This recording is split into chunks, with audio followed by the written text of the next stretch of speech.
Bonjour à toutes et tous, bonjour mesdames, messieurs. Bienvenue à ce Conseil de quartier Bordeaux-Maritime. On va vous proposer de vous installer autour des différentes tables. Voilà, n'hésitez pas à prendre place. Moi je suis Pauline Le Gardien, je suis chargée de projet à la mission démocratie permanente de la ville de Bordeaux. Et bonsoir, je m'appelle Maëlle Despouille, je suis aussi chargée de mission à la mission démocratie permanente. On va co-animer ce conseil avec Pauline et donc on est ravis de vous accueillir ce soir. Ah non, faut viser le... Ouais. Ah oui, c'est bien. Pardon, Alors, on vous a installé en table ronde parce qu'on va partir en atelier tout à l'heure et on va vous expliquer pourquoi. On a du coup un ordre du jour avec une introduction de Monsieur Vincent Morin, votre maire adjoint de quartier. Ensuite, la ville vous propose de parler des enfants dans la ville. Et donc là, sur ce sujet, on a Madame Sylvie Schmitt et Fanny Le Boulanger qui sont respectivement élues à l'éducation et élues à la petite enfance, qui vont donc vous présenter la politique publique, enfin toutes les politiques publiques qui sont en lien avec les enfants dans la ville, ce thème. Ensuite, messieurs, dames, vous avez participé à un sondage en ligne pour identifier le sujet qui vous intéressait le plus parmi une liste de sujets. Et le sujet qui est le plus revenu, c'est les mobilités. Et donc, ça sera Didier Jean-Jean, qui est élu à la ville apaisée et à la nature en ville et au quartier apaisé, ouais, pardon, qui viendra vous présenter ce temps sur les mobilités. Ensuite, on a un temps de conclusion, de perspective avec l'agenda du quartier. Et enfin, on aura le plaisir du coup de vous offrir un petit moment de convivialité. Et donc, c'est parti pour notre conseil. Donc quelques petites informations avant de commencer pour vous dire que donc, ce conseil est filmé. Et la vidéo sera publiée sur le site de bordeaux.fr une fois que nos collègues au fond de la salle auront finalisé la vidéo. Je ne sais pas si vous avez vu à l'entrée, mais il y a un accueil pour les enfants de 3 à 11 ans pour permettre aux parents de participer tranquillement au conseil de quartier. Et là, comme on est sur la thématique des enfants, donc il y a un petit atelier spécifique pour eux sur la ville à hauteur d'enfants. Et cette animation est assurée par l'association des petits débrouillards. Nous avons aussi une intervention en ligne pour la langue des signes française, comme vous pouvez le voir là-bas. Pour les personnes malentendantes, donc ça c'est possible à mettre en place dès que quiconque nous le signale au moment de l'inscription, on s'organise pour le proposer. Et ensuite, voilà, un petit rappel pour vous inviter sur les différentes réunions publiques à vous inscrire quand c'est possible pour vous, même si on a toujours la possibilité de s'inscrire en arrivant, parce que c'est un petit peu plus facile pour après référencer les différentes adresses mail, vous envoyer le compte-rendu et puis pour préparer la réunion. Alors, quelques règles pour nos échanges et nos prises de parole. Si vous en êtes d'accord, on va essayer de s'écouter, ne pas se couper la parole au moment où on va restituer, notamment en atelier. On va essayer de faire des interventions courtes. Ça vaut pour vous, mais ça vaut aussi pour nous et pour messieurs et mesdames les élus. Donc, parfois, avec Pauline, on essaiera peut-être d'écourter et on essaiera de vous le montrer avec le plus de gentillesse possible. Prioriser la parole à celles et ceux qui ne l'ont pas prise. Voilà. Donc, voilà, si vous levez plusieurs fois la main et que d'autres aussi, mais qui n'ont pas encore parlé, ne vous formalisez pas, s'il vous plaît, mais on essaie de distribuer au maximum cette parole. Alterner les prises de parole hommes-femmes quand c'est possible. Donc ça, on va essayer d'être vigilante aussi avec Pauline sur ce sujet, si vous en êtes d'accord. Et enfin, important, on va vous faire passer le micro pour que vous puissiez prendre la parole au moment du coup de la restitution des ateliers et des questions-réponses. Alors, un petit brise-glace. Petit brise-glace pour savoir parmi vous qui a déjà participé à un conseil de quartier. Ok, on a une très bien. Bonne plus de la moitié, hein, on peut dire que plus de la moitié a déjà participé. C'est ça. Et qui participe pour la première fois? Levez bien la main, vous êtes un peu moins nombreux, mais aussi. On a félicitations, merci. C'est bien, c'est bien. Merci. Super, et ben ça fait, moi je compte à quasi 10-15%, hein, facile. Tout à fait. Donc ensuite, pour savoir, Bordeaux-Maritime, comme vous le savez, c'est un grand quartier. Donc d'où venez-vous? Donc qui est plutôt de Ginkgo? Et oui. Oula, C'est grosse normal. représentation. Aujourd'hui, c'est normal. C'est chez vous, donc c'est normal. Ok, 70% Jinko. À peu Voilà. près. Qui vient d'un tout petit peu plus loin des Aubiers. Ok. Félicitations. Voilà. Alors, ok, une petite dizaine. Ok. Secteur Chartron-Nord. Ok. Ok, très bien. 5 à peu près. Bassin à flot. Un peu plus nombreux. Ok. Plus d'une dizaine des bassins à flot. Ok. Et Bacalan, qui vient de Bacalan. Ok, un peu moins. 7-8 personnes, je compte. Ok, merci beaucoup. Merci. Et du coup, ah non, pas sans transition. Oula, ça a sauté. Non, juste pour vous préciser que sur vos tables, vous avez beaucoup de documents, mais parmi ces documents, il y a ce qu'on appelle une fiche d'évaluation. C'est si vous pouvez la remplir en fin de réunion pour nous donner votre avis sur la façon dont ça s'est déroulé, parce que nous, ça nous aide à comprendre un petit peu comment vous ressentez la réunion et à nous améliorer pour les prochaines. Donc voilà, pensez-y. Et nous allons passer la parole à Monsieur Morin pour son introduction. Merci Maëlle et Pauline. Tout d'abord, je voudrais remercier Natacha Dardot, la directrice du centre Sarah Bernard, qui nous accueille dans les locaux du centre d'animation Centre Social, ici à Ginko. Donc merci Natacha. Merci à toute l'équipe technique de la démocratie permanente. Merci à toute l'équipe de la mairie de quartier Bordeaux-Maritime qui est présente ici. C'est important. Nous avons, pour faire tourner un quartier, on a besoin de tous ceux qui y passent du temps en ingénierie, mais aussi en opération. Et on a besoin que ces agents de service public soient avec nous, bien dans leur peau et bien dans leur travail. Et c'est le cas ici. Donc je voudrais vraiment les remercier. Nous entrons dans la période de fête. Je voudrais évidemment avoir une pensée pour celles et ceux qui, dans nos quartiers de Bordeaux-Maritime, sont en train de regarder comment ils vont financer les jouets des enfants, la bûche de Noël et les sorties au marché de Noël. Nous sommes dans un contexte où les difficultés sociales sont de plus en plus importantes et où la fracture s'accroît entre ceux qui ont des moyens et ceux qui en ont de moins en moins. Donc je voudrais vraiment avoir une pensée en ces moments de fête pour ceux d'entre nous qui sont les plus en difficulté. Et c'est important d'avoir toujours ce regard. Et ce n'est pas que de la charité, c'est aussi de la mobilisation citoyenne.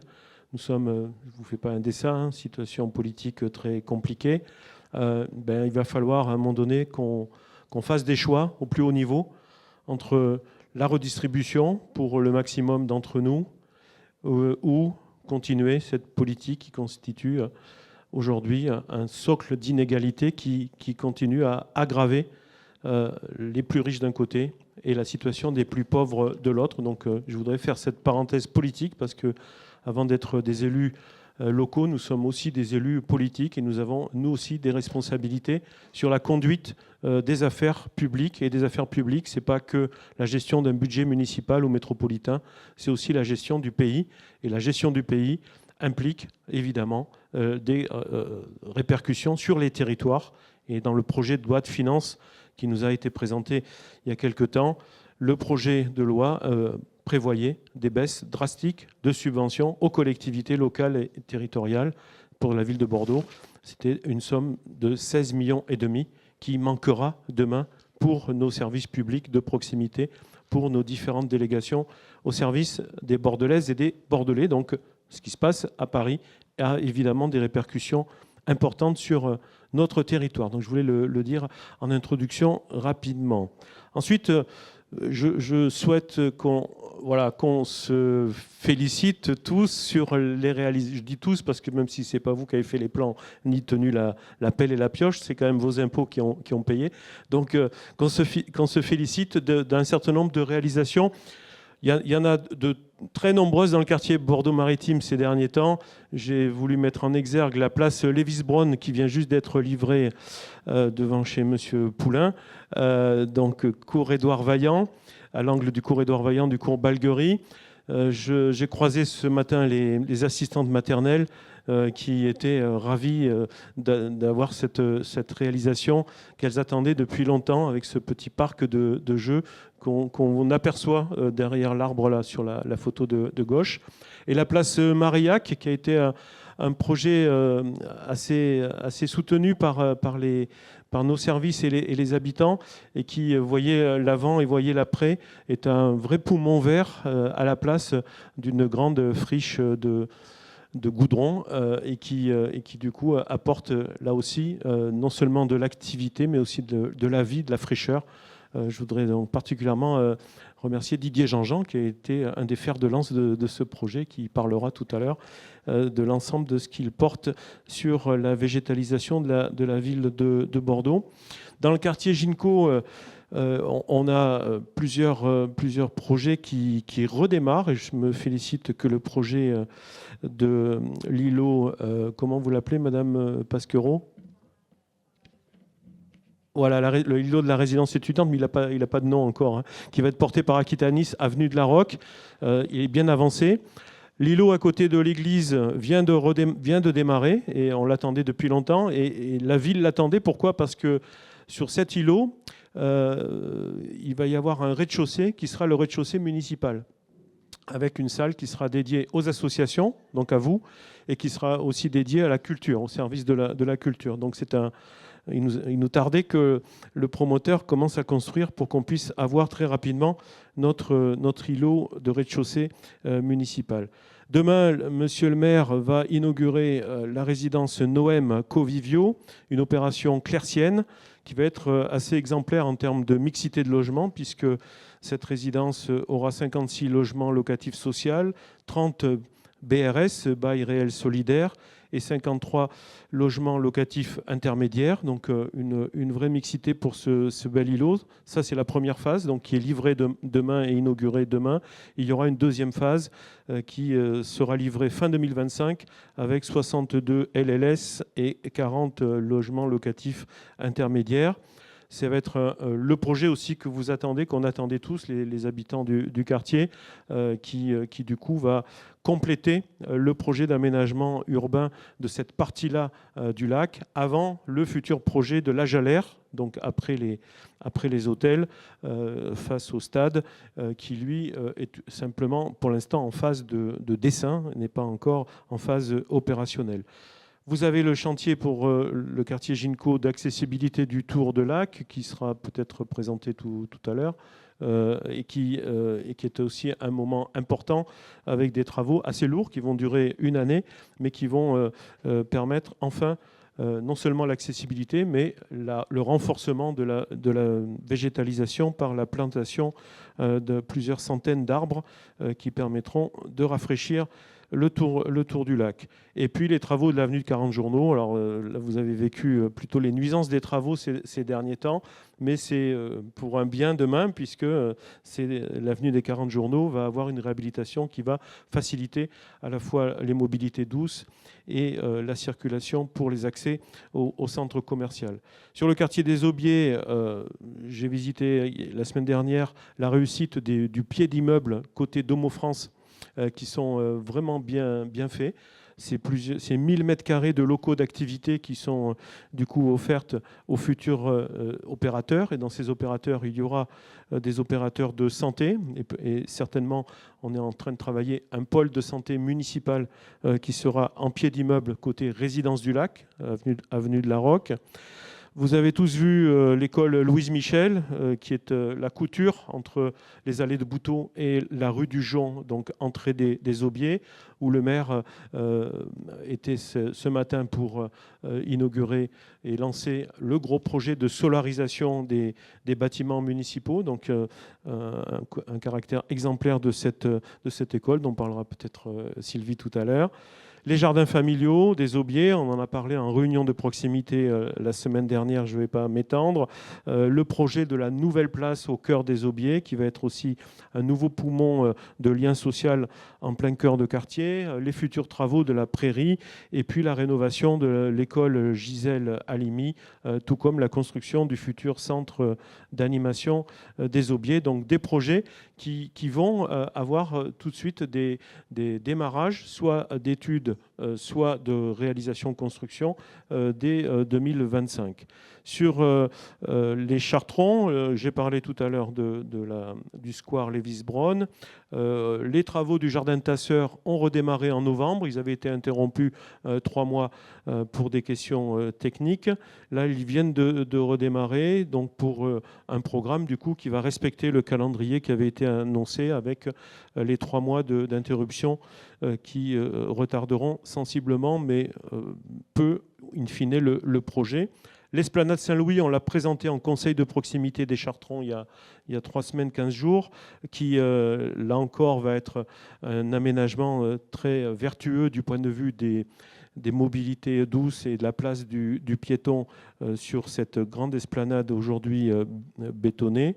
La rue Sousa Mendes, qui va devenir rue aux enfants, on va en parler peut-être tout à l'heure aussi, et la piste cyclable des quais Chartrons-Bacalan, qui va être faite donc côté voie de bus, sur la voie de bus, une nouvelle piste cyclable dont les travaux vont démarrer en 2025, hein, c'est ça Didier, l'année prochaine. Pareil, vous allez en parler tout à l'heure, je pense. Sur le quartier de Bacalan, plein de choses. La place Marillac, vous l'avez sous les yeux. Les travaux de la bibliothèque qui vont commencer par la démolition dès le mois de janvier, démolition de l'ancienne bibliothèque pour la reconstruction d'une bibliothèque-médiathèque qui va doubler la superficie de la bibliothèque. Le City Stade au pied de la résidence du Port de la Lune qui est terminé. La livraison s'est faite le mois dernier. Très fréquenté tous les dimanches. Les jeunes s'organisent entre eux, des jeunes de Bacalan, mais pas que. Jeunes adultes avec jeunes ados, ça marche bien. Ils se font des tournois.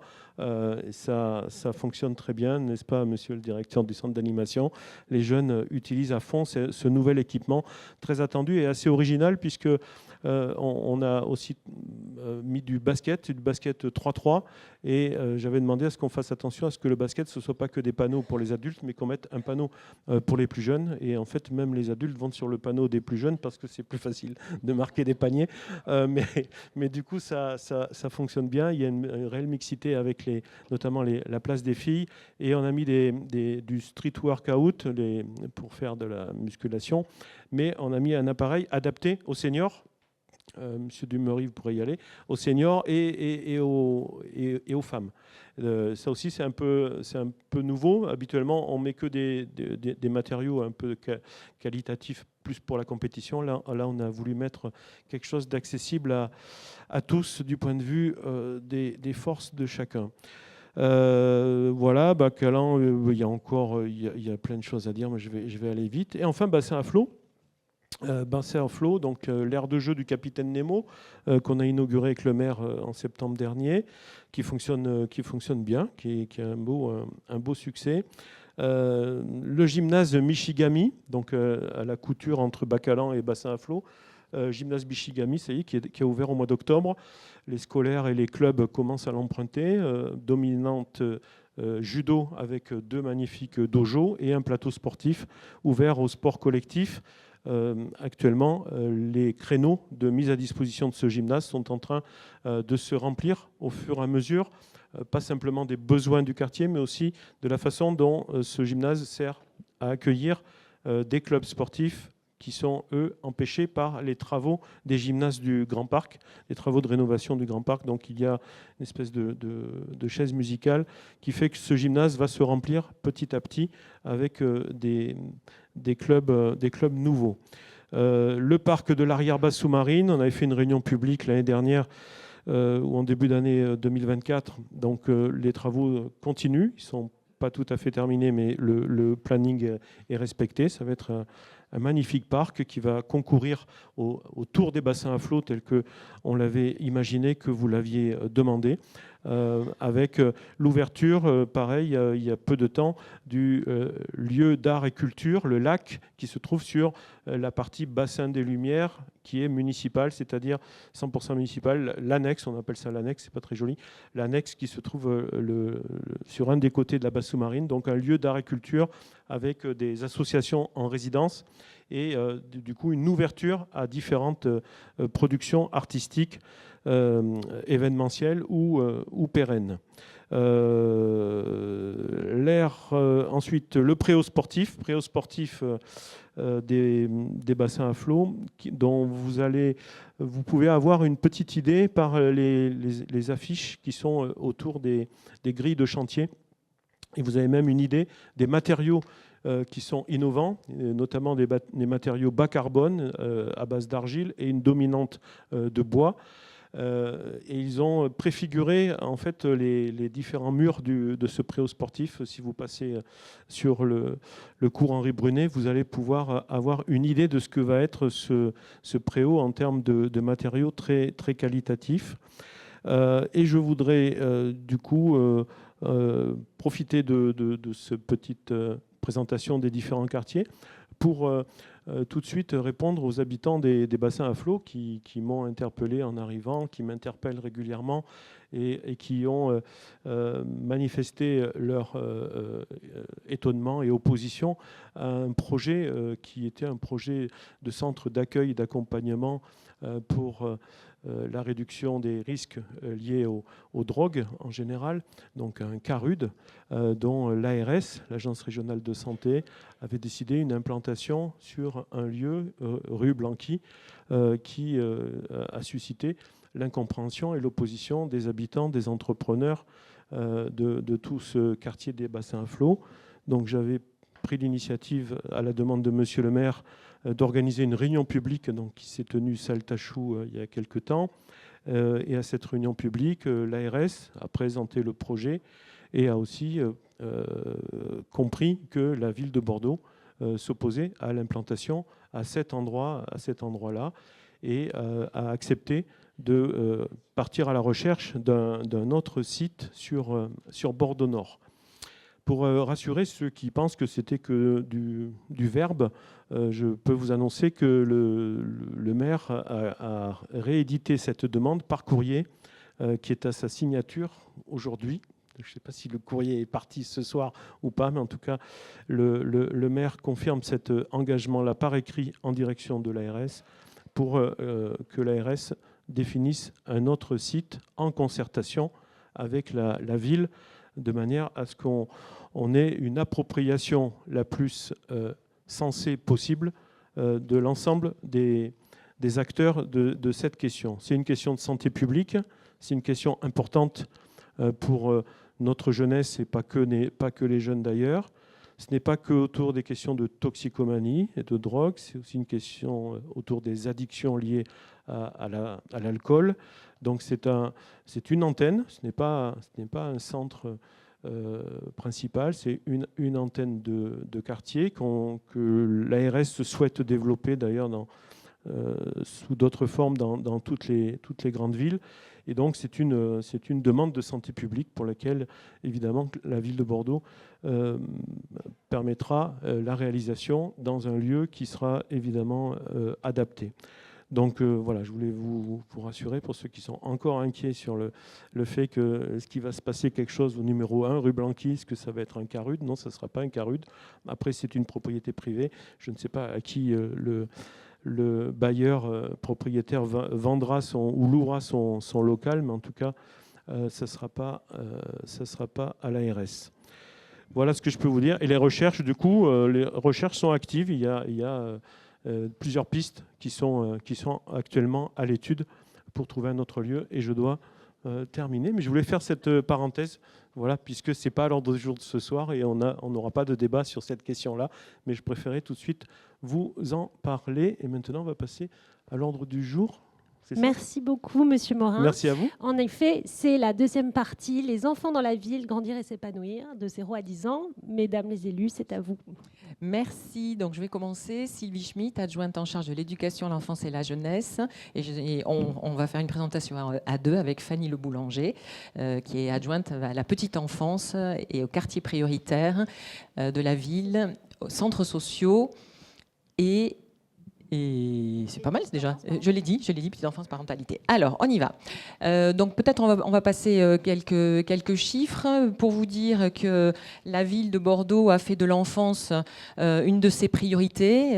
Ça se retranscrit tant dans les priorités humaines, les moyens humains et les moyens financiers qu'elle met à disposition. Ça se retranscrit aussi par les engagements qu'elle a pris en devenant ville amie des enfants. Elle a le titre de ville amie des enfants, c'est un titre de l'UNICEF et qui a reconnu donc l'engagement de la ville autour de 5 engagements: assurer le bien-être des enfants, lutter contre l'exclusion, contre toute forme de discrimination, agir pour l'équité, permettre des parcours éducatifs qualitatifs et cohérents, et favoriser l'engagement des enfants.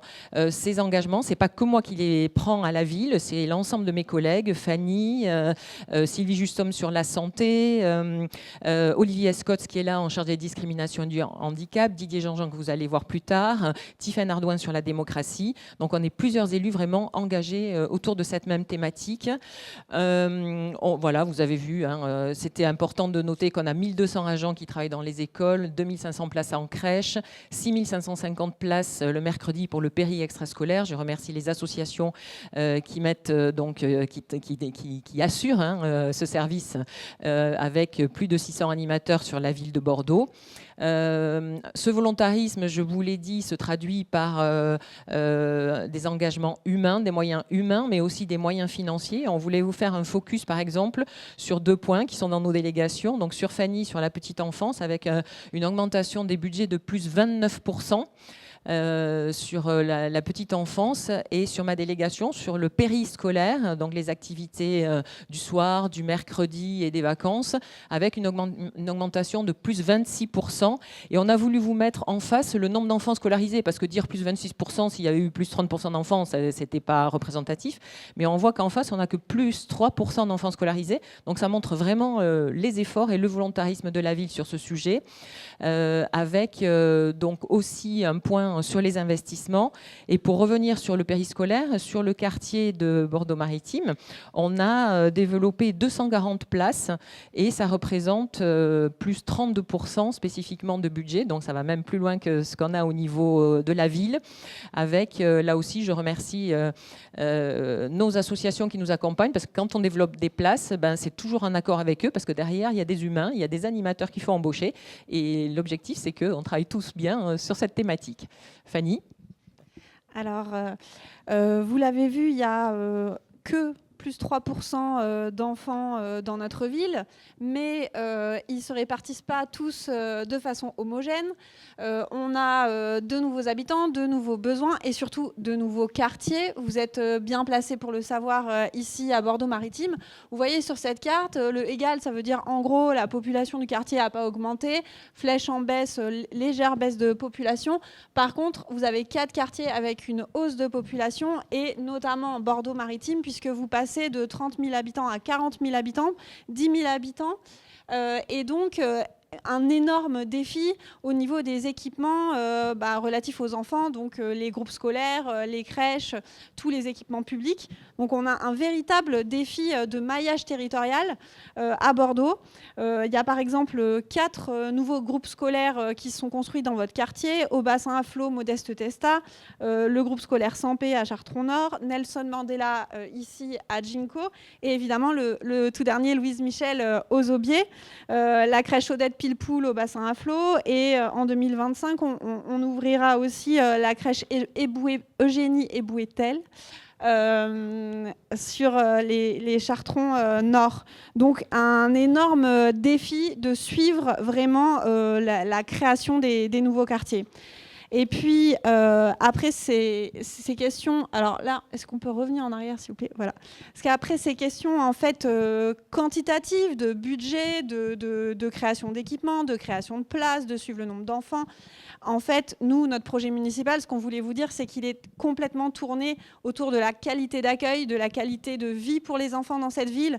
Et sur les questions de quantité, il ne faudrait pas oublier, évidemment, la qualité pour nos enfants. Donc en fait, on va vous démontrer là, dans la suite du diaporama, que en fait, le projet est tourné sur la qualité d'accueil pour les enfants.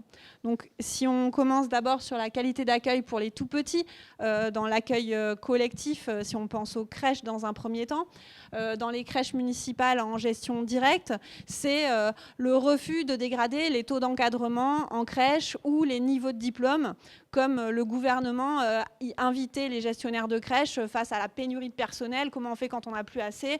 On dégrade les taux d'encadrement, etc. Ça, c'est vraiment quelque chose qu'on refuse totalement et on privilégie la qualité. Dans les crèches municipales en gestion déléguée, c'est les crèches que nous déléguons à des opérateurs privés, c'est des contrats renforcés pour être sûr de bien contrôler nos délégataires et de mettre vraiment la qualité en premier. Donc on a renforcé les contrats.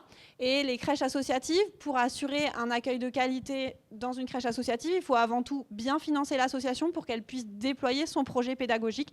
Donc on a revalorisé assez massivement les associations gestionnaires de crèches. Et puis les tout petits, ce ne sont pas que les crèches et l'accueil collectif, c'est également l'accueil chez les assistantes maternelles. On a doublé notre nombre d'animatrices de relais petite enfance. Ce sont les personnels municipaux qui vont soutenir la qualité d'accueil chez les assistantes maternelles, qui vont accompagner les parents à trouver une assistante maternelle. Et on déploie aussi des relais enfants-parents, donc parce qu'il y a la question vraiment d'aller vers les enfants qui ne fréquentent pas un mode d'accueil, d'aller vers toutes les familles et de s'adresser vraiment à tous les petits. Je reprends la parole pour vous parler du projet éducatif de territoire dans cette ambition. Donc c'est un document, un projet cadre signé avec l'Éducation nationale et la Caisse d'allocation familiale où on s'engage à déployer des projets éducatifs avec nos partenaires sur les 0-18 ans et sur tous les temps de l'enfant, donc pendant qu'il est à l'école, pendant qu'il est en périscolaire, éventuellement à l'extérieur aussi, autour de 4 axes, notamment la solidarité, l'environnement, la démocratie, les parcours. Et donc beaucoup d'actions sont déployées, soit avec les enseignants ou avec les associations péri- et extrascolaires. Vous aurez, on reste sur voilà autour de ce projet. Je voulais également vous faire un focus parce que ici, sur les Aubiers, Grand Parc et Bacalan, vous faites partie de la cité éducative qui va être étendue aux 6 quartiers prioritaires de la ville de Bordeaux. La cité éducative, c'est tout le volet réussite éducative, ambition éducative des quartiers prioritaires. Et donc l'objectif est tant que faire se peut, d'essayer de gommer une partie des inégalités en attribuant des moyens complémentaires, en faisant des focus précis sur les quartiers prioritaires. Et pour les jeunes, là aussi, de 0 à 25 ans. Alors à Bordeaux, on a aussi défini une priorité sur les 0-3 ans et les 15-17 ans, avec des moyens spécifiques sur ces catégories. Et je voulais, par exemple, vous donner 2 exemples d'actions qui ont été menées sur ces catégories. Aux Aubiers, par exemple, des sorties infrastructures pour les 12-17 ans qui ont été menées avec différentes associations qui ont consisté à des séjours à Biscarrosse et à Lacano pour 45 jeunes entre 7 et 18 ans. Et puis, une opération de prévention en termes de santé, de dépistage précoce des systèmes de troubles spécifiques du langage et des apprentissages, des dépistages aussi avec des étudiants ophtalmologistes, des dépistages par la santé scolaire sur tout ce qui est vision, audition, dentaire, vaccination, etc. Et cette action, par exemple, a permis de dépister 191 enfants sur différentes écoles du quartier. Voilà, un petit focus rapide là-dessus.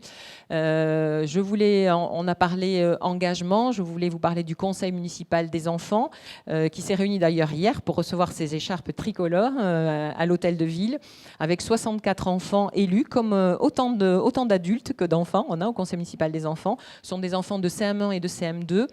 avec une représentativité totale de l'ensemble des quartiers, puisqu'on a à notre arrivée, on a introduit le tirage au sort sur la base du volontariat et le tirage au sort proportionnel au nombre d'enfants scolarisés par quartier. Donc aujourd'hui, on a des enfants de tous les quartiers de Bordeaux qui sont au conseil municipal et on a mis en place un transport pour les amener le mercredi aux séances en centre-ville pour qu'ils puissent vraiment, qu'ils ne soient pas empêchés de venir. Voilà, et ils travaillent sur différents projets pour la ville. Je voulais parler, on va revenir rapidement quand même de la politique 100% éducation artistique et culturelle sur la slide d'avant. Avec un engagement fort, on a été la première ville en France labellisée 100% éducation artistique et culturelle.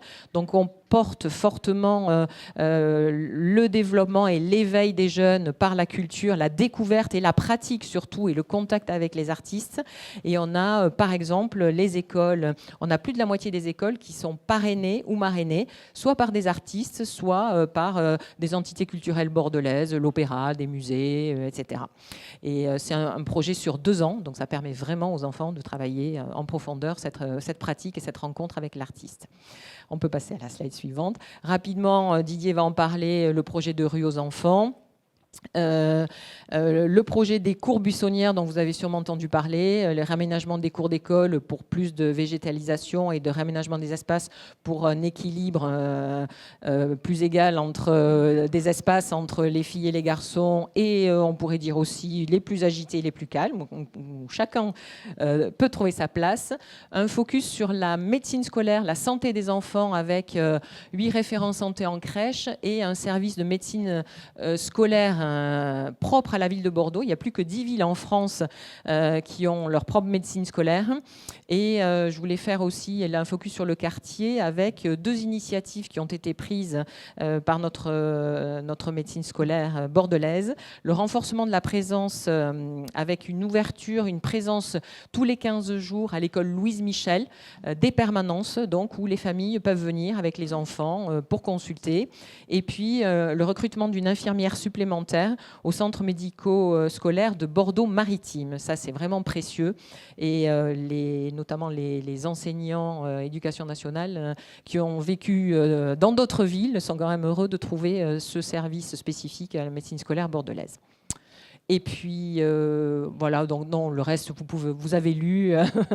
Un focus, bien sûr, sur l'alimentation, hein, parce que c'est important à tous les âges, mais on sait très bien les enjeux qu'il y a sur les premières années de vie. Et là, un engagement très fort de la municipalité sur ce sujet, avec en crèche un objectif, on est actuellement à 80% de bio, un objectif de 100% à la fin du mandat. Et sur la cantine, on était à 60% d'objectifs à la fin du mandat et on l'a dépassé puisqu'on est à ce jour à 62%. Donc on est très fiers de nous avec un engagement, c'est-à-dire on fait du bio, mais du bio local, c'est-à-dire c'est pas voilà, on soutient des filières, on aide la structuration de filières alimentaires avec nos agriculteurs de Nouvelle-Aquitaine principalement, et on va pas acheter du bio coûte que coûte en faisant venir du bio d'Italie ou d'autres pays. Voilà, on privilégie, on préfère le local, mais tout en ayant du bio. Et bien sûr, on a un repas végétarien par semaine, même chez les bébés, et une alternative végétarienne tous les jours dans nos cantines. Fanny, je te laisse. Alors, des illustrations dans le quartier autour des enfants. Donc, on a d'abord une photo de la maternelle à Char. Voilà, c'est ça. Donc, ça, c'est une illustration des cours buissonnières, donc le programme de végétalisation de nos cours d'école et de crèche. C'est le programme des cours buissonnières, vous en avez probablement entendu parler, c'est 140 sites de la ville de Bordeaux qui ont été mis en chantier, alors programmés sur 10 ans. Et petit à petit, on fait toutes les écoles pour que ça ressemble à ça. Donc, vous voyez que ce n'était pas à ça sûrement que ressemblait votre cours d'école quand vous étiez petit. Ça permet aux enfants de gratter, de patouiller, et c'est énormément d'acquis pédagogiques pour les enfants, et c'est aussi énormément de végétalisation. Les sols sont désimperméabilisés, ça veut dire que l'eau peut s'infiltrer dedans, et ça, c'est très important. On crée partout dans la ville 140 îlots de fraîcheur. Vous avez ensuite là la photo du magnifique groupe scolaire Louise Michel. Si vous n'y êtes pas encore allé, venez-y. Sachez qu'il y a aussi une salle associative dans ce groupe scolaire. Voilà, donc c'est la nouvelle école du quartier des Aubiers et un des premiers projets qui matérialise vraiment le renouvellement urbain de ce quartier qui arrive. Et c'est que le début. Alors ici vous avez la cour buissonnière aussi de la crèche Chartron, c'est dans votre quartier parce que c'est Chartron Nord. Vous voyez le avant-après qui est quand même sans appel. Voilà.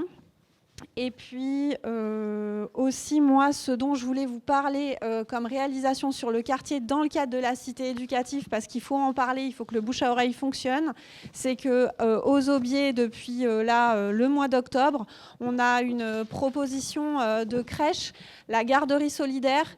Le samedi, on a une des crèches des Aubiers qui est ouverte et c'est une proposition de répit pour les familles. C'est complètement inédit, c'est très innovant, c'est complètement gratuit et ça se destine aux familles qui sont plus éloignées des modes d'accueil, qui n'ont pas donc de mode d'accueil la semaine, mais qui ont des besoins de garde, des mamans qui peuvent avoir envie de faire autre chose le samedi, des papas aussi. C'est aussi une familiarisation avec l'univers des professionnels de la petite enfance pour ces familles-là. Donc le besoin, on le sait, il est énorme. Maintenant, il faut que les publics qui en ont besoin passent la porte et trouvent la crèche. Donc je regarde nos partenaires. C'est dans la crèche des Petites Pousses du Lac. C'est pas l'association Apprentis d'Auteuil qui fera l'accueil, c'est l'association UDAF. Et donc du coup, c'est un partenariat dans le cadre de la cité éducative. Et puis maintenant, on vous rend la parole en format atelier. Et du coup, l'idée, c'est de réfléchir ensemble sur comment on peut rendre notre ville de Bordeaux plus agréable à vivre, plus épanouissante pour nos petits et pour toutes les familles. Donc, merci mesdames. Donc effectivement après cette présentation, donc nous on vous propose de travailler sur la question qui s'affiche à l'écran. Donc comment rendre ensemble notre ville plus agréable à vivre et épanouissante pour tous les enfants et toutes les familles. Donc ça c'est la question sur laquelle on vous propose de travailler. Et de manière pratico-pratique. Donc c'est pour ça qu'on vous a réunis autour des tables de manière un peu plus concentrée. Je vois qu'il y a encore des tables où vous n'êtes que deux.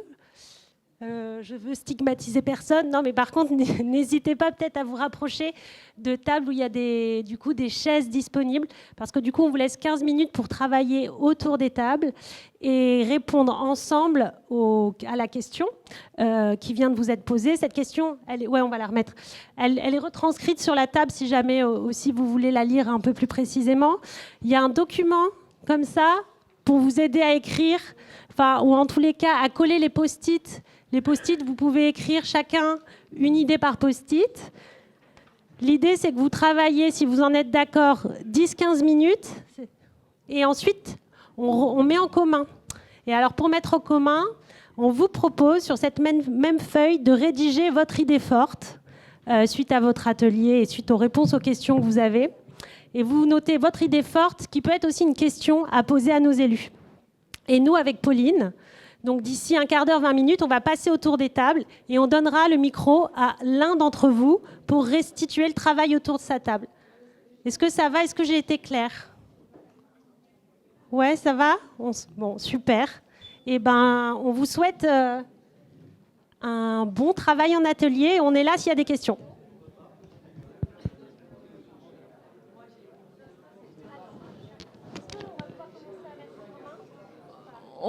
On va commencer à faire le tour des tables pour reprendre l'idée principale de chaque table. Est-ce que c'est bon pour vous? Est-ce que les tables commencent à être prêtes avec une idée, une question idée principale, commune? Sachant que toutes les informations seront mises dans le compte-rendu. Mais là, on vous demande, comme il y a 12 tables, de définir et de nous dire une idée principale. Alors, est-ce qu'il y a une table qui veut se lancer? Est-ce que vous seriez prêts? Oui? Alors ici, Mesdames la table les est prête. élus. On va peut-être s'écouter. Je trouve qu'il y a un petit peu de brouhaha. Donc si on peut ramener le calme. Et écoutez, à qui je... Alors nous, notre groupe, on a choisi animation et fête dans le quartier, dans les quartiers. J'ai trouvé ça pas mal, alors on l'a choisi.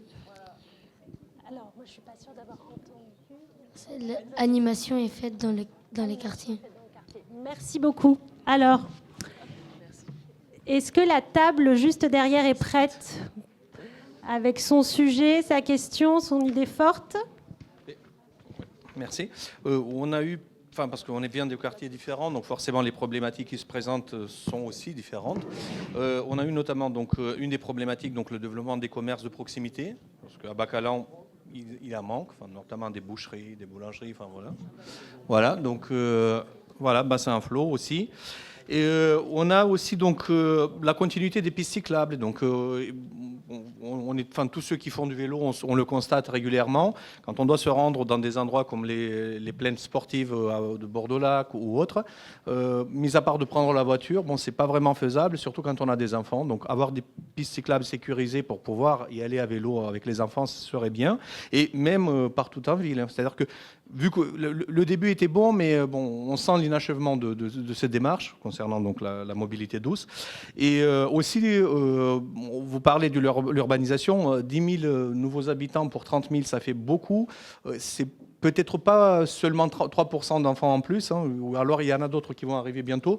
Et peut-être mettre plus de moyens ou trouver les moyens, parce que la réponse on la connaît, il n'y a pas de moyens, mais il faudra peut-être faire des efforts pour trouver les moyens, pour tout ce qui est association périscolaire, pour trouver justement les moyens, parce que moi-même je suis parent et parent délégué, et on le constate, on a 15-20% des parents qui n'ont pas la possibilité de placer leurs enfants dans le périscolaire. Et c'est des parents, des personnes qui travaillent, des contribuables, donc des gens qui ont une vie assez remplie. Et ça serait leur soulager aussi le quotidien. Et c'est bien, et aussi bien pour les enfants que pour les parents. Voilà, merci. Merci beaucoup. Merci. Alors, beaucoup de choses ont été dites. Merci pour tous ces sujets. Moi, je vais vous demander, si possible, d'en identifier un parmi tous ceux sur lesquels vous avez travaillé. Messieurs, dames. Oui, alors on a un sujet principal qui touche la sécurisation des circulations piétonnes.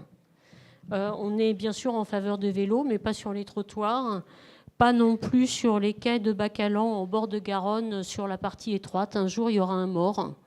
Vraiment, je vous le dis, ça, c'est sérieux, ça arrivera un jour.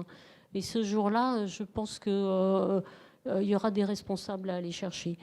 Voilà, donc on pensait peut-être en améliorant la signalisation, interdisant cycles et trottinettes. Bien sûr, c'est un problème de civilité aussi. Donc peut-être un programme dans les écoles pour éduquer les futurs adultes à respecter les espaces piétons.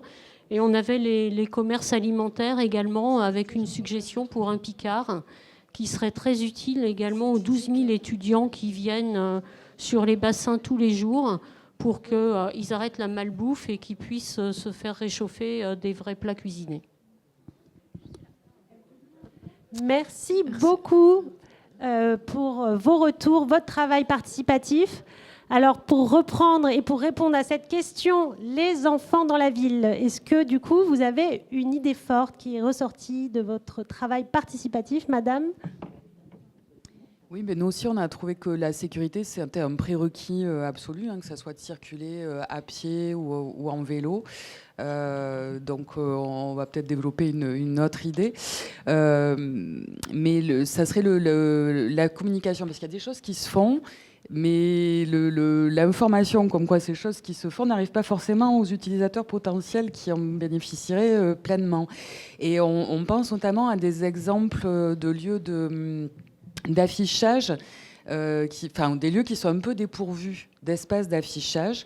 On pense du côté de l'ex-cité lumineuse, où en fait il y a des panneaux potentiellement d'affichage mais qui sont estampillés par la mairie. Si des associations veulent afficher, elles sont retoquées parce qu'elles n'ont pas ce qui fait qu'elles ont le droit de profiter de ce panneau. Donc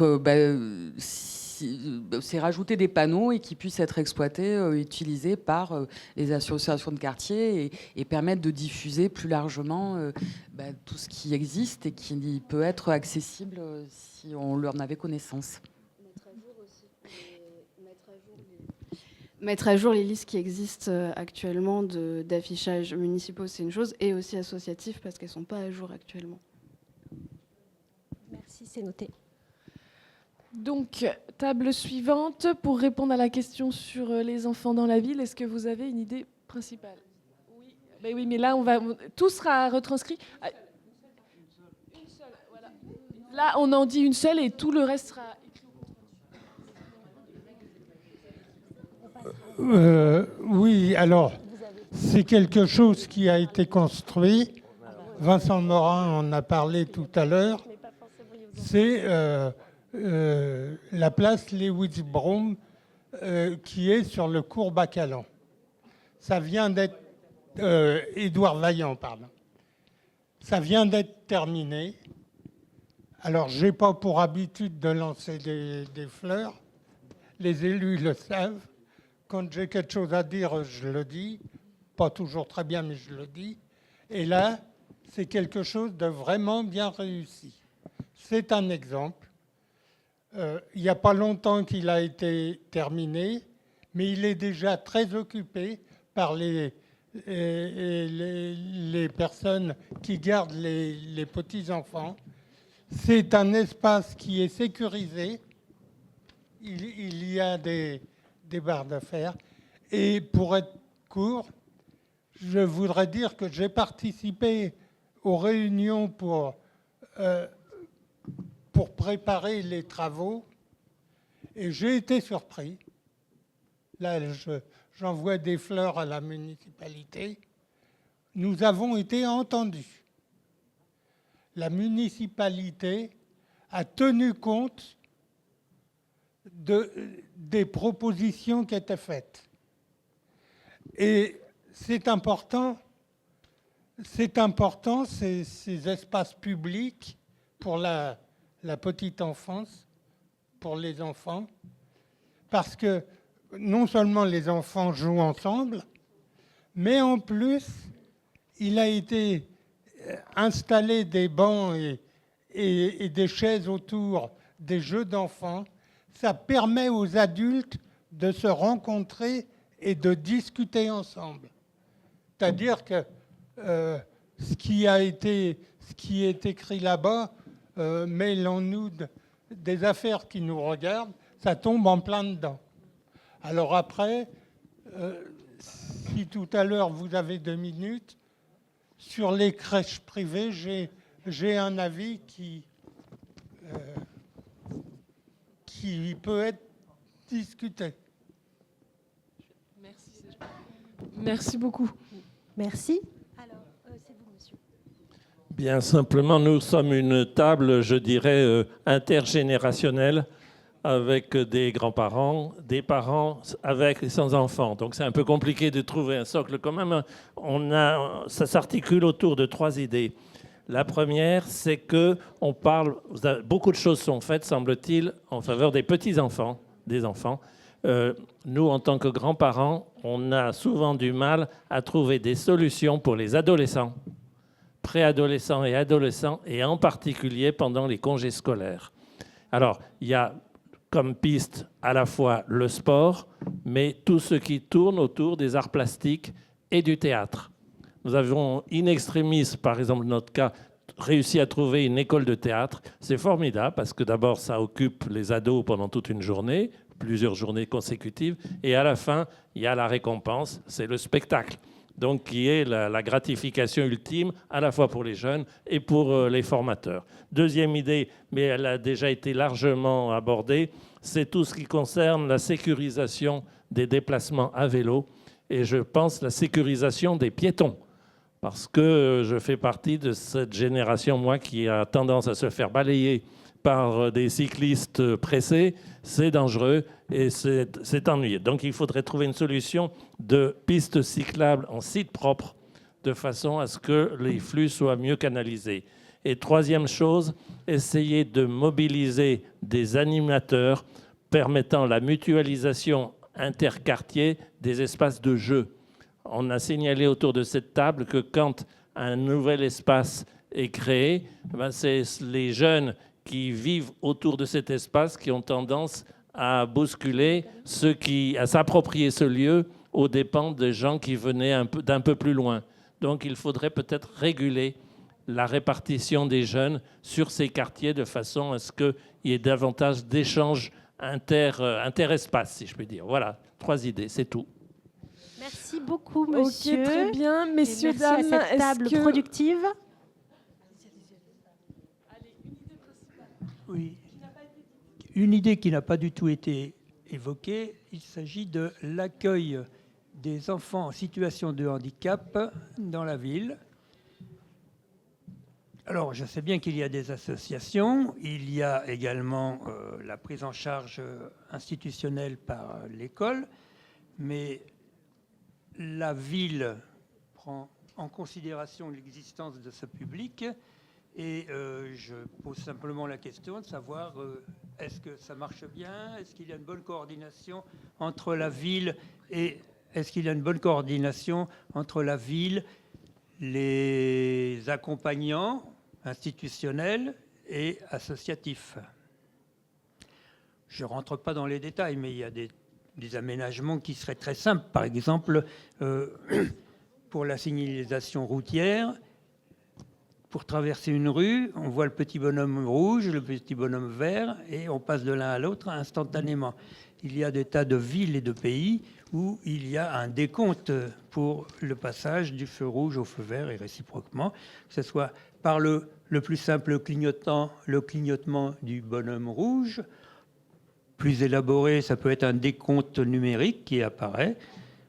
Et n'oublions pas, donc, pour les enfants handicapés visuels, les enfants, ça sert évidemment également aux adultes, un bip sonore pour indiquer le changement de feu.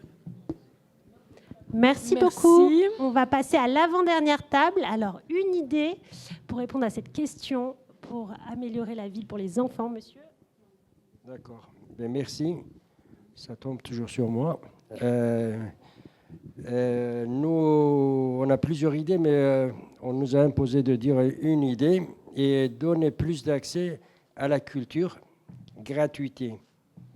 Voilà, cinéma, musée et le théâtre, voilà, ce qu'on a choisi comme idée, mais sinon on a plusieurs choses à dire. Oui, alors ne vous inquiétez pas, nous on va tout restituer après sur un document commun qui sera du coup transmis à nos élus. Merci beaucoup. Pauline, et je donc te laisse on va passer laisser la la parole à la dernière table. Voilà, donc c'est ça.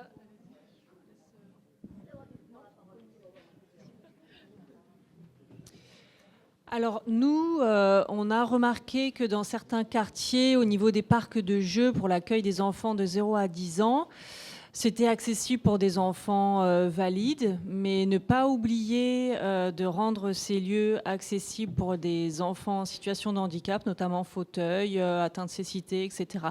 Je parle des parcs de jeux extérieurs. Les parents sont obligés d'accompagner leurs enfants, plus qu'accompagner même sur ce type d'installation, même les installations sportives. Voilà, bien penser au fait qu'il peut y avoir des enfants en situation de handicap, type fauteuil, qui doivent être portés, par exemple, pour accéder à certaines installations. Donc, penser à bien rendre accessibles ces parcs de jeux extérieurs. Merci beaucoup. Merci beaucoup. Je pense qu'on a terminé, Pauline. Voilà, tout à fait. On n'a oublié aucune table, on est d'accord. Normalement, c'est bon, on a fait le tour. Tout le monde s'est exprimé. Bon, super. Donc, mesdames les élus... Et alors, peut-être que c'était monsieur Esco en premier lieu qui voulait répondre. Okay. Super. Et alors, on vous écoute. Merci. Bonsoir à toutes et à tous. Donc, je suis Olivier Escotte, adjoint au maire en charge du handicap, de l'accessibilité et de la lutte contre toutes les discriminations. Donc, il y a eu 2-3 questions autour de la place des enfants en situation de handicap dans la ville. Et bien, cette place-là, cet enjeu-là, on essaie de mobiliser l'ensemble de nos politiques publiques là-dessus. Je parlerai un petit peu d'accessibilité après, mais dans le cadre de la mobilisation des politiques publiques, c'est par exemple sur l'enfance, l'accueil des enfants en situation de handicap qui a été multiplié par 3, je crois, dans l'accueil de loisirs, avec des budgets dédiés qui ont été consacrés par Sylvie Schmitt et ses équipes de l'éducation et de l'enfance. C'est un travail qui est mené avec les associations pour rendre, par exemple, la culture accessible à toutes et à tous. Et nos établissements culturels bordelais, nos musées et nos bibliothèques sont particulièrement mobilisés là-dessus, chacun à sa façon, avec des parcours sensoriels, avec des temps calmes à certains horaires de visite, avec du facile à lire et à comprendre qui est développé dans la description des objets qui sont présentés. C'est aussi le cas dans la politique sportive. Notre collègue adjoint au sport a mis en place ce système de bonus financier pour les associations sportives qui se mobilisent pour l'inclusion des personnes en situation de handicap, donc aussi des enfants. Comment on s'assure qu'ils se mobilisent? On regarde s'ils sont labellisés par le comité départemental olympique et sportif, qui est un label valide handicapé. Et pour les clubs qui n'y seraient pas encore, on a travaillé en lien avec le comité paralympique et sportif sur le dispositif Club Inclusif qui se met en place là maintenant. Il y a un financement de la ville qui permet d'assurer des formations à destination des dirigeants sportifs, formation assurée par le comité départemental handisport et par le comité départemental de sport adapté. Ça, c'est une illustration de la mobilisation de nos politiques publiques sur la place des personnes en situation de handicap et donc des enfants aussi dans notre ville. Après, il y a aussi les sujets d'accessibilité. On est engagé sur 2 programmes importants d'accessibilité. Le programme ADAP, Agenda d'accessibilité programmée, c'est l'accessibilité des établissements recevant du public et des installations ouvertes au public, c'est les parcs et jardins. Donc Didier en parlera tout à l'heure dans sa présentation. Juste pour information, cette année, 43 sites recevant du public, établissements du public ont été mis en accessibilité, dont une quinzaine d'écoles. Voilà, les services ont été fortement mobilisés depuis 2 ans, pendant les périodes de vacances scolaires, de grandes vacances, sur la mise en accessibilité des écoles. Dans les parcs et jardins, maintenant, dans nos commandes, on travaille à avoir des jeux accessibles pour les enfants en situation de handicap. Une des premières aires comme ça sera livrée notamment sur le quartier Codéran. Ça a vocation à se développer. Sur les carrefours, alors on travaille, Didier et les équipes du pôle territorial, à aménager les carrefours pour qu'ils soient plus apaisés, plus faciles à traverser. Et sur, par exemple, les déficients visuels, que ce soit les enfants ou des adultes, il y a une possibilité de sonorisation des feux. Et ça, c'est travaillé, il y a des équipes dédiées à ça à Bordeaux Métropole qui peuvent être sollicitées et qui viennent sur place, qui accompagnent la personne dans son parcours quotidien pour regarder quel feu il est utile de sonoriser. Parce que parfois, il n'est pas forcément pertinent de sonoriser tous les feux, notamment quand vous avez les carrefours où il y a plusieurs feux. Si vous déclenchez tout en même temps, la personne peut être un petit peu perturbée. En tout cas, voilà, il y a des équipes de Bordeaux Métropole qui sont dédiées pour accompagner les déficients visuels dans leur cheminement au quotidien. Voilà, il me semble que c'était les réponses à apporter aux 2-3 questions autour du handicap et je reste à disposition tout à l'heure si besoin. Merci. Merci Olivier. Je voulais enchaîner peut-être sur alors tout ce qui est cyclable, pistes cyclables, sécurisation, etc. Vous aurez largement le temps d'échanger avec Didier après, puisque le second sujet, c'est sur les mobilités. Mais je voulais juste faire un focus aussi sur la politique du savoir rouler à vélo qu'on développe à la ville, avec la moitié des CM2 qui profitent d'un parcours pour apprendre à faire du vélo, mais en situation réelle. C'est-à-dire, c'est pas juste faire du vélo dans la cour de récré, c'est sortir encadré avec des parents, avec des animateurs et pour apprendre vraiment à rouler en situation réelle. Et ça pose la question de la place de l'enfant dans la ville de manière générale. Quand, je ne sais pas vous, mais quand on était petit, nos enfants nous laissaient aller assez loin, acheter le pain, on traversait, on avait l'impression de vivre une aventure extraordinaire. Et c'est vrai qu'aujourd'hui, beaucoup de parents se posent la question de est-ce que je peux laisser mon enfant, est-ce que c'est sûr, est-ce qu'il va traverser, etc. Donc c'est un vrai défi qui nous attend là-dessus, parce que il y a beaucoup d'études qui ont montré que il y a plus d'enfants dans les rues, et vous le voyez quand vous vous baladez, c'est vrai, il y a plus d'enfants seuls dans les rues, ils sont accompagnés par des adultes, etc. Et donc c'est comment on redonne aux enfants cette autonomie. On le fait par le savoir rouler à vélo, on le fait par les rues aux enfants aussi, où en piétonnisant l'accès aux écoles, on leur redonne la possibilité de faire les derniers mètres tout seul, ou de rentrer aussi en partie tout seul. Voilà, tout ça, ça fait partie de cette politique. Vous avez parlé de communication. Sur la communication, alors c'est vrai qu'on a des progrès à faire, nous aussi, la ville de Bordeaux, pour communiquer. Mais je voulais quand même vous dire que sur le site bordeaux.fr, vous pouvez vous abonner à des newsletters. Il y a bien sûr les newsletters quartier, où il y a une mine d'informations. Et on a créé une nouvelle newsletter qui s'appelle Bordeaux en famille, avec un S à famille, pour les parents. enfants de jeunes ou moins jeunes enfants, pour avoir là aussi plusieurs informations et également aussi pour les grands-parents. Vous avez parlé de gratuité, offre ado, etc. Je voulais évoquer notamment la carte jeune. Je ne sais pas si vous avez vous-même, si vos enfants ou petits-enfants ont la carte jeune, c'est jusqu'à 25 ans. Et ça permet notamment pour l'accompagnant d'avoir des gratuités. Et il y a 270 partenaires qui offrent des réductions, des gratuités, des places pour les concerts, etc. Donc c'est précieux. Et si vous allez au cinéma, monsieur ou madame, avec votre petit-fils ou votre petite-fille, vous pouvez avoir la gratuité sur la place au musée. Ah non, au musée, la gratuité. Et au cinéma, une réduction spécifique avec votre petite-fille ou votre petit-fils. Voilà. Vous avez parlé de concertation. Donc merci pour ce que vous avez dit. On a une attention particulière sur ce travail de concertation. On le fait sur les courbes buissonnières, on le fait sur les raménagements des places. On essaye aussi à ces concertations de donner la parole aux enfants. Et de plus en plus, ce sont des utilisateurs directs, hein, souvent des aires de jeu notamment qui sont retravaillées.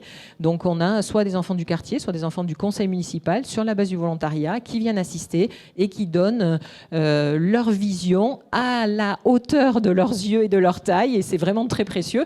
Ils ont par exemple participé récemment à une concertation sur le réaménagement du parvis de la gare. Il y a un gros travail de réaménagement sur la gare et on a demandé aux enfants aussi, sur la base du volontariat, de participer pour avoir aussi cette vision de la ville à hauteur de leurs yeux d'enfants.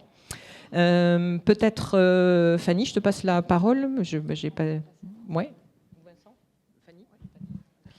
Rapidement, parce qu'on doit passer au deuxième sujet, je crois qu'on est un peu en retard. Donc, bon, vous n'avez pas trop parlé de bébés. Ça vous a pas inspiré? Ou alors non, c'est que les parents de tout petits, en général, ils sont pas là, ils sont trop occupés à la maison. La vie est difficile pour eux. Ils ont besoin des grands-parents aussi à leur côté. Non, mais trêve de plaisanterie. Vous avez parlé des assistantes maternelles que vous voyez sur les quartiers, de leur fréquentation de l'espace public, des aires de jeu. Et effectivement, en fait, elles gardent pratiquement la moitié des enfants dans notre ville. Quand on parlait d'efforts sur la qualité d'accueil en crèche, il y a un réel enjeu à soutenir la qualité d'accueil chez les assistantes maternelles. C'est pour ça qu'on déploie notre réseau de relais petite enfance avec les animatrices des animatrices de RPE. Et aussi qu'on a vraiment une attention particulière sur les aires de jeu partout dans la ville pour les multiplier en proximité. Et les ASMAT, elles participent vraiment aux concertations pour co-construire ces aires de jeu adaptées aux tout-petits. Sur la question des enfants en situation de handicap et aussi des parents en situation de handicap, pour l'accès à la crèche et l'accès à l'accueil, c'est vraiment pris en compte. On a amélioré en fait la situation et l'accès. Il y a des dérogations en fait pour les enfants en situation de handicap de façon à pouvoir accueillir massivement les enfants dans toutes les crèches, mais également dans des crèches qui se spécialisent plus particulièrement dans l'accueil inclusif. Avec des soutiens renforcés de la ville de Bordeaux, également sur le soutien à la parentalité. Et quand on dit qu'on prend en compte le handicap, c'est on prend en compte le handicap de l'enfance qui donne un accès automatique et dérogatoire à la crèche. On prend aussi en compte le handicap d'un enfant de la fratrie ou de parents pour voir comment la famille est impactée et pour essayer de donner le maximum d'accès à la crèche. Périscolaire, on n'a pas répondu. On a créé 1500 places en 4 ans, c'est ça? Il en manque encore. On développe et il en manque encore, n'est-ce pas Natacha, n'est-ce pas Ludovic? Donc c'est un vrai sujet. Alors il y a l'augmentation démographique, c'est sûr, les nouveaux quartiers, etc. Mais il y a aussi les changements d'habitude des familles qui ont besoin de plus en plus d'accompagnement pour garder les enfants et leur trouver des activités sur les temps périscolaires et extrascolaires. Donc c'est un phénomène aussi de société qui se développe, le nombre de familles monoparentales qui augmente et donc des besoins nouveaux. Donc on essaie d'y répondre. On essaie d'y répondre avec deux contraintes. La contrainte budgétaire, j'y reviens pas. La contrainte de locaux dans nos établissements et la contrainte liée au recrutement de métiers, dans des métiers qui sont très compliqués parce que mal payés, temps partiel, etc. etc. Donc sur l'ensemble de ces contraintes-là, on essaie malgré tout de créer des places. Et je veux vraiment remercier nos services, les services de Sylvie qui travaillent et qui essaient de trouver des réponses adaptées à chaque situation particulière, et remercier les structures qui ont les demandes et qui doivent elles aussi faire face parfois à des difficultés de réponse. Mais malgré tout, on progresse et on essaie de progresser. Je voudrais répondre à la question sur l'affichage, madame en violet. L'affichage public dans l'espace public, c'est une très bonne question. Il n'y a pas assez de lieux d'expression pour notamment les jeunes, les enfants. Il y a une expérience qui est en cours dans le cadre du budget participatif à Bacalan avec des habitants qui ont créé le projet qui s'appelle Cabane en liberté, qui va consister à mettre des espaces des cabanes dans des espaces publics, permettant notamment l'affichage, la transmission d'informations sur ce qui se passe dans le quartier, sur des demandes particulières, etc. Donc ce sera quelque chose un peu organisé par les habitants et qui permettra peut-être de nouvelles formes d'expression publique et qui sera en complément de ce qui existe déjà sur l'affichage public qui est malheureusement un peu trop affichage commercial, alors que normalement il y a deux panneaux, un panneau affichage libre et affichage associatif et citoyen, et souvent ce sont que des affichages commerciaux qui occupent ces espaces, mais c'est aussi peut-être parce que les affichages institutionnels et associatifs sont pas assez nombreux, en tout cas pas assez réguliers. Voilà ce que je pouvais dire sur des questions qui ont impacté le quartier. C'est bon, on passe au deuxième sujet. Merci beaucoup. Mobilité. Merci beaucoup. Donc, sans plus attendre, on va laisser la parole à Monsieur Jean-Jean sur la partie des mobilités, sujet que vous avez choisi dans le sondage à l'ordre du jour. Voilà. Et la zapette, vous l'avez? Non, elle est là. Voilà. Ça, c'est la zapette. OK, donc on a 10 minutes. C'est parti. Bonsoir mesdames, bonsoir messieurs. Je vais aller très vite parce qu'on est un peu en retard et je pense que le respect passe par la ponctualité, donc je vais aller très très vite pour essayer de rattraper le retard. Évidemment, la partie questions-réponses servira à développer des points si vous le souhaitez. Donc je suis donc Didier Jean-Jean, je suis l'élu en charge de coordonner le travail qu'on fait sur l'espace public avec une vision double, celle à la fois de questionner les mobilités et celle à la fois de questionner la nature en ville. Généralement, ces deux sujets sont divisés. Vous avez un adjoint aux mobilités, et puis vous avez un autre adjoint parc et jardin, et ça fait un travail en silo qui n'est pas tout à fait profitable. Il vaut mieux avoir une réflexion commune puisque dans nos rues s'y passent les deux choses. Alors, je pense que vous avez choisi ce sujet pour deux raisons peut-être. La première, c'est que c'est votre quotidien, on vient de le voir. Le thème, c'était les enfants, mais en fait, vous avez beaucoup questionné sur votre quotidien, comment je vais à la plaine des sports en vélo, comment je me comporte sur les quais de Bacalan, la place Lewis-Brown. Mais c'est aussi une question qui nous dépasse, c'est un engagement de la France. Vous savez que pour maintenir un climat qui ne se réchauffe pas trop, nous devons baisser nos gaz à effet de serre. Et ça, il n'est aucunement question de Pierre Urmic. C'est un engagement de la France. Et aujourd'hui, les gaz à effet de serre sont la raison de nos gaz à effet de serre. Le transport compte pour 35%. Donc autant vous dire que c'est énorme. Et l'engagement de la France, c'est de réduire la partie bleu foncé à la partie congrue que vous voyez tout en haut. Voilà.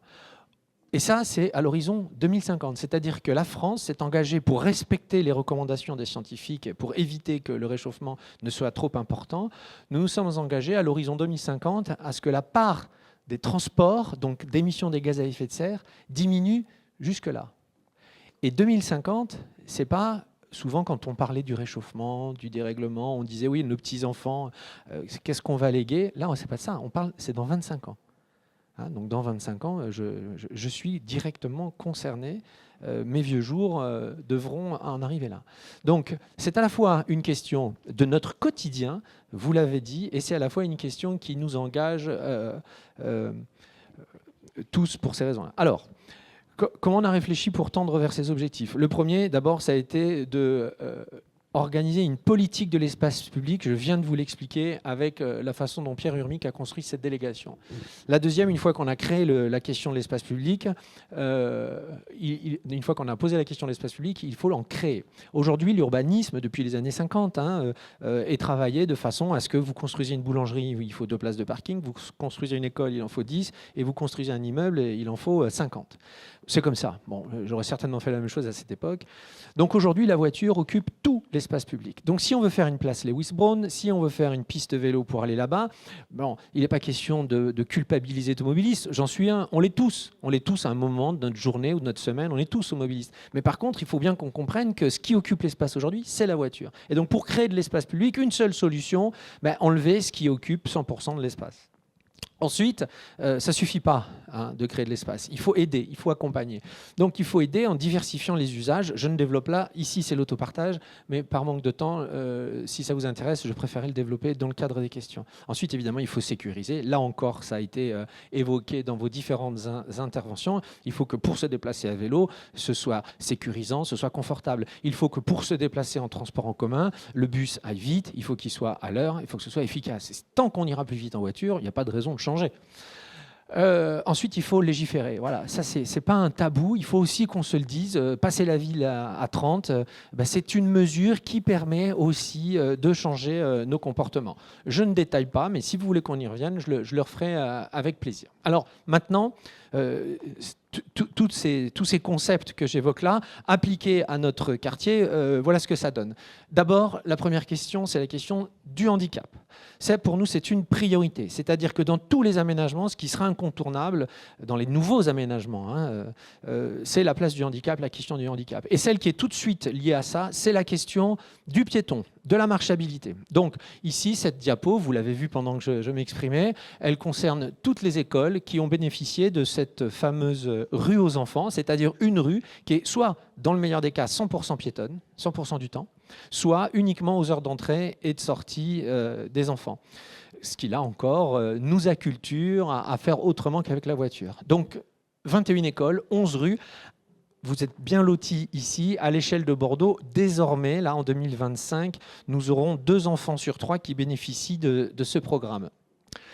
Alors très concrètement, à gauche, vous avez la rue Sousa Mendes aujourd'hui et à droite, vous avez la rue Sousa Mendes demain. Donc, on voit bien là l'intérêt de parler de mobilité et de parler de nature en ville. C'est-à-dire qu'en pacifiant cette rue, certes, on travaille les mobilités, donc on sécurise les enfants. Là, il n'y a plus de risque, il n'y a plus de voiture, donc il n'y a plus aucun risque. Mais aussi, on pourra faire peut-être l'école à l'extérieur. Alors moi, je ne veux pas parler à la place de l'équipe éducative ou de la directrice, mais là, aujourd'hui, on peut imaginer un petit jardin potager qui soit une extension de l'école. On a d'autres expériences déjà en cours aujourd'hui, dans d'autres quartiers de Bordeaux, où la rue est devenue une extension de l'école. Et ça change complètement notre vision de la rue. Pour nous, aujourd'hui, la rue, c'est un endroit où il y a des voitures, où on se gare, point. Et quand il y en a beaucoup, on met des potelets. Comme ça, vous savez, on est bien protégé par des barrières. Eh bien, ça peut changer. Voilà ce que ça peut, en tout cas, pour la rue Sousa Mendes, ce que ça va devenir. Sur la partie donc piéton marche, on l'a vu. Sur la partie handicap, nous avions Olivier Scott qui est là pourra développer aussi. Nous avions 2 grandes étapes 2023 avec la concertation pour l'amélioration des cheminements et en avril 2025, ce sera la mise au vote du plan d'accessibilité. Donc je développe pas, mais je suis à votre disposition. Là encore, très concrètement, nous avons mis en place cette injonction qui date de plus de 10 ans quand même. Donc ça y est, voilà, toutes les coches sont presque en vert. J'ai du mal à réprimer un sourire parce que c'était très important pour nous. Et là, on y est arrivé. Donc c'est l'occasion de remercier toutes les équipes du pôle patrimoine et biodiversité. C'est l'occasion de remercier toutes les équipes du pôle territorial de Bordeaux parce que sans eux, on ne l'aurait pas fait. C'est pas le tout de demander des choses, mais donc voilà, un beau travail. En fait, en dehors du parc des Barailles, qui est immense, nous aurons quasiment terminé à la fin 2026 ce travail. Même chose avec l'accessibilité des établissements recevant du public. Je vous passe très rapidement ces 2 diapos.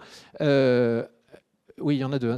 Oui, c'est ça. Ça, c'est la première. Voilà. Et la deuxième, qui sont là, cette fois-ci, des approches plus bâtiments. Alors, Le lac, encore un autre exemple de la place du piéton. L'ensemble du lac va être revu. Ce projet, au départ, c'était un projet qui avait d'autres objectifs. Ce qu'on a souhaité faire, c'est faire une réserve écologique. Et nous, on pense que l'écologie, pour qu'elle soit appréciée, il ne faut pas que ce soit sanctuarisé. Il ne faut pas dire, voilà, ça c'est l'écologie, donc plus personne n'y va. Au contraire, il faut protéger. Il faut valoriser l'existant. Et 2, il faut le rendre public, il faut le rendre accessible. Donc, c'est ce qu'on fait autour du lac. Notre priorité, ce sont les écologues qui ont dit ça, danger, ici il y a de la biodiversité, il faut préserver les rives, il faut préserver les sous-bois. Donc, il faut préserver cet espace. Et si vous voulez faire passer des publics, vous les faites passer à tel endroit. Comme ça, ils pourront venir voir, ils pourront profiter, ils pourront comprendre. Et c'est ce qu'on va faire tout autour du lac. C'est un projet majeur. Dans quelques années, on pourra faire le tour du Grand Lac en passant par le parc des expositions. Et là, très rapidement, nous pourrons faire le petit tour du lac qui passe sur la presqu'île. Je ne détaille pas, mais si vous le souhaitez, on pourra le faire. Quand on parle des mobilités, donc là je passe au vélo, bon évidemment il y a les pistes, mais ça tout le monde en est conscient, mais il y a aussi un travail qui doit être fait sur le stationnement, et donc notamment les arceaux vélos. Ici vous avez le nombre d'arceaux vélos qui a été implanté sur Bordeaux-Maritime. On est à 1700 arceaux, c'est inédit. Mais c'est insuffisant. Donc ce n'est pas un satisfecit que je fais ce soir. Ah, ça sonne. Voilà, donc il me reste 1 minute. Donc c'est pas alors je vais quand même dire ça, c'est très important. Donc c'est pas un satisfecit ce soir. Nous partons de tellement loin que même si le travail que font les services pour essayer de nous mettre à niveau, on a encore beaucoup à faire. Mais c'est quand même important de constater le nombre d'arceaux qui a été fait, le nombre de vélobox. Donc on demande aussi à la métropole de prévoir plus d'achats, de prévoir plus de moyens pour mettre de vélobox. Les vélobox, c'est des arceaux vélos, mais qui sont sécurisés puisque les vélos sont enfermés dans cette boîte. Donc je développerai, si des gens ne connaissent pas, pour vous en parler. Évidemment, les transports en commun. Ici, la nouvelle importante, c'est le maintien de la liane 9. Ce que vous voyez tracé, ce sont les lignes de bus express qui vous concernent. Maintenant, quelques exemples de réalisation à gauche qui n'ont pas été évoqués avant moi. À gauche, on est sur le quai Armand-Lalande qui vient d'être terminé et qui vient d'être livré, avec là, pour le coup, une discontinuité cyclable importante qui a été levée. À droite, la promenade Cienfuegos qu'on a inaugurée. Certains étaient là avec un verre de rhum et un petit concert bien sympa de musique cubaine. Vous en avez parlé, je crois que c'était sur une de ces tables, une dame a parlé de la promenade des quais. Eh bien, nous entamons les travaux. D'ailleurs, je vais vous donner la diapo suivante. Nous entamons les travaux pour cette, là aussi, discontinuité cyclable à peine croyable sur cet endroit où il y a plusieurs milliers de cyclistes par jour quand même. Hein. Donc, à partir du H14, là où les cyclistes débarquaient sur un trottoir, dans une phase 1 pour vérifier si c'était vraiment utile et puis pour qu'on s'habitue tous, petit pas à petit pas, on avait tracé cette piste jaune sur la voirie. Eh bien, demain commencent les travaux où cette piste sera en site propre, c'est-à-dire que les voitures ne pourront pas se garer dessus ou ne pourront pas l'emprunter. Et donc, les cyclistes seront en sécurité et au confort. Alors, il faudra qu'on soit patient le temps des travaux quand même. Hein. Là, ça risque d'être un peu compliqué. Les 40 journaux, on en a parlé, donc je ne développe pas. Et voilà, je crois qu'on doit être aux 10 minutes. Merci beaucoup. Donc, on va vous proposer enfin de nouveau de reprendre la parole. Et si ça vous convient, messieurs, dames, on va prendre une salve de 2-3 questions. On va proposer à Didier Jean-Jean de vous répondre et ensuite, on reprendra des questions si les mains se lèvent de nouveau. Alors, qui a une question? Levez bien la main. Et les équipes de la mairie de quartier vont passer, vous distribuer le micro. Merci. Et ensuite, ça sera madame, puisqu'on alterne homme-femme. Hein. Merci. Bonsoir, monsieur le maire. Vous avez parlé de circulation, vous avez parlé des transports. J'aurais une idée à vous soumettre. La ville de Montpellier et d'autres villes, Calais, je crois, ont appliqué la gratuité des transports dans les villes, enfin dans les communautés de communes.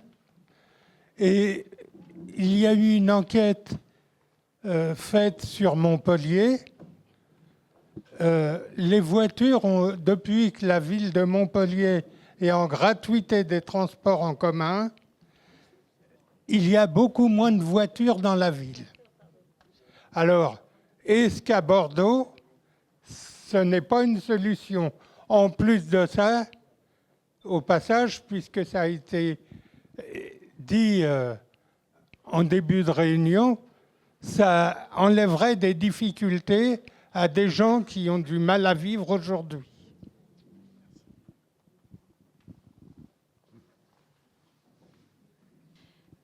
Vous ne répondez pas avant? Non, vous pouvez poser votre question. On en prend 2, 3. Vous m'entendez ensuite... ou pas? Ouais. Je souscris en tout cas à la première intervention pour commencer. Et c'est plus un cas un peu concret. La piste cyclable qui fait le lien, on va dire, entre le nord de Bacalan et la zone du lac, Ginko, etc.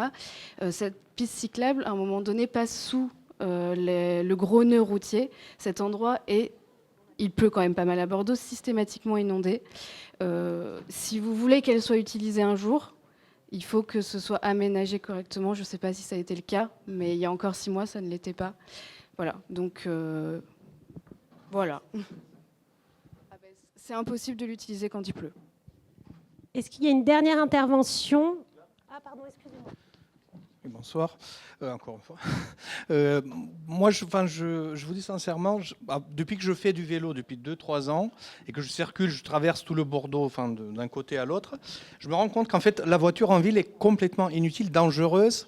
Et en fait, je me rends compte aussi que ce dont on manque, parce qu'on est tous aussi un peu des apprentis toute notre vie, on manque tout d'abord d'une incitation. Et je voulais savoir, est-ce que dans les politiques de votre parti, parce qu'il y aura d'autres élections, donc pour savoir dans la continuité si on reste dans cette démarche, est-ce qu'il y a dans vos politiques des incitations? Les incitations, c'est notamment justement le transport gratuit, voire certains encouragements, ou mise à disponibilité des vélos. Donc voilà. Est-ce qu'il y a des processus d'éducation pour justement éduquer, non pas seulement les enfants, les grands aussi, hein. Je vous rassure, on est grand, mais on apprend toute notre vie, hein. Et in fine, vraiment la transition. C'est-à-dire qu'à un moment, il faut savoir franchir le pas et se dire, Bordeaux, à partir de telle année, arrête les voitures en centre-ville, sauf les riverains et les livraisons, et on fait une ville agréable à vivre, où on peut circuler avec tous les moyens possibles, sauf la voiture, qui d'ailleurs pue, pollue et prend de la place inutilement. Il faut le dire, hein. Voilà. Merci. Une dernière intervention. On aura alterné homme-femme, homme-femme, madame. Oui, donc moi, ma question porte sur l'aménagement de la piste cyclable le long du quai de Bacalan. J'ai compris que ça va prendre du temps. Est-ce qu'entre-temps, vous comptez interdire la circulation des vélos sur la partie étroite? Parce que, encore une fois, c'est extrêmement dangereux et je ne pense pas qu'on puisse attendre 2-3 ans pour agir sur ce tronçon du quai.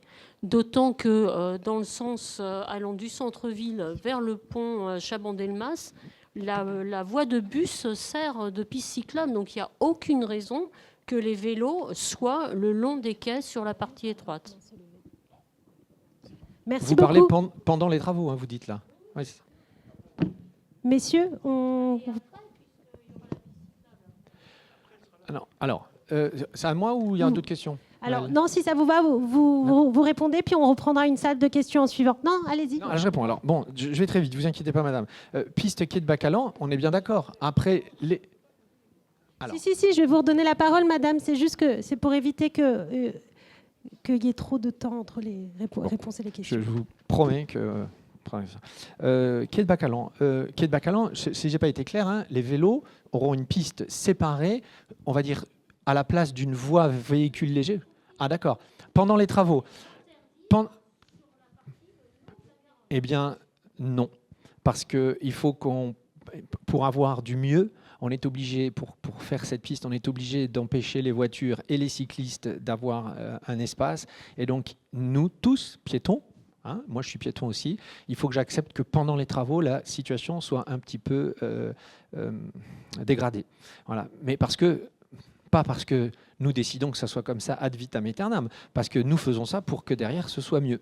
Donc je suis tout à fait d'accord avec vous, et si nous faisons ça, c'est bien parce que nous avons la même crainte que vous, mais pendant la phase des travaux, j'avoue qu'on a beaucoup réfléchi avec le pôle territorial qui s'occupe de ça, mais on n'a pas trouvé une solution qui nous permette d'interdire les vélos.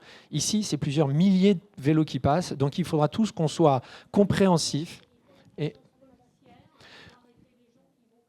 vous avez raison, ça peut être une... Oui, vous avez raison, ça peut être une des solutions pendant les travaux. Alors déjà, nous, on est en contact avec l'association Vélocité qui va aussi travailler. Ensuite, on va mettre de l'affichage et on va faire de la sensibilisation. Donc, on va quand même prendre en compte ce sujet parce qu'il est important, vous avez raison.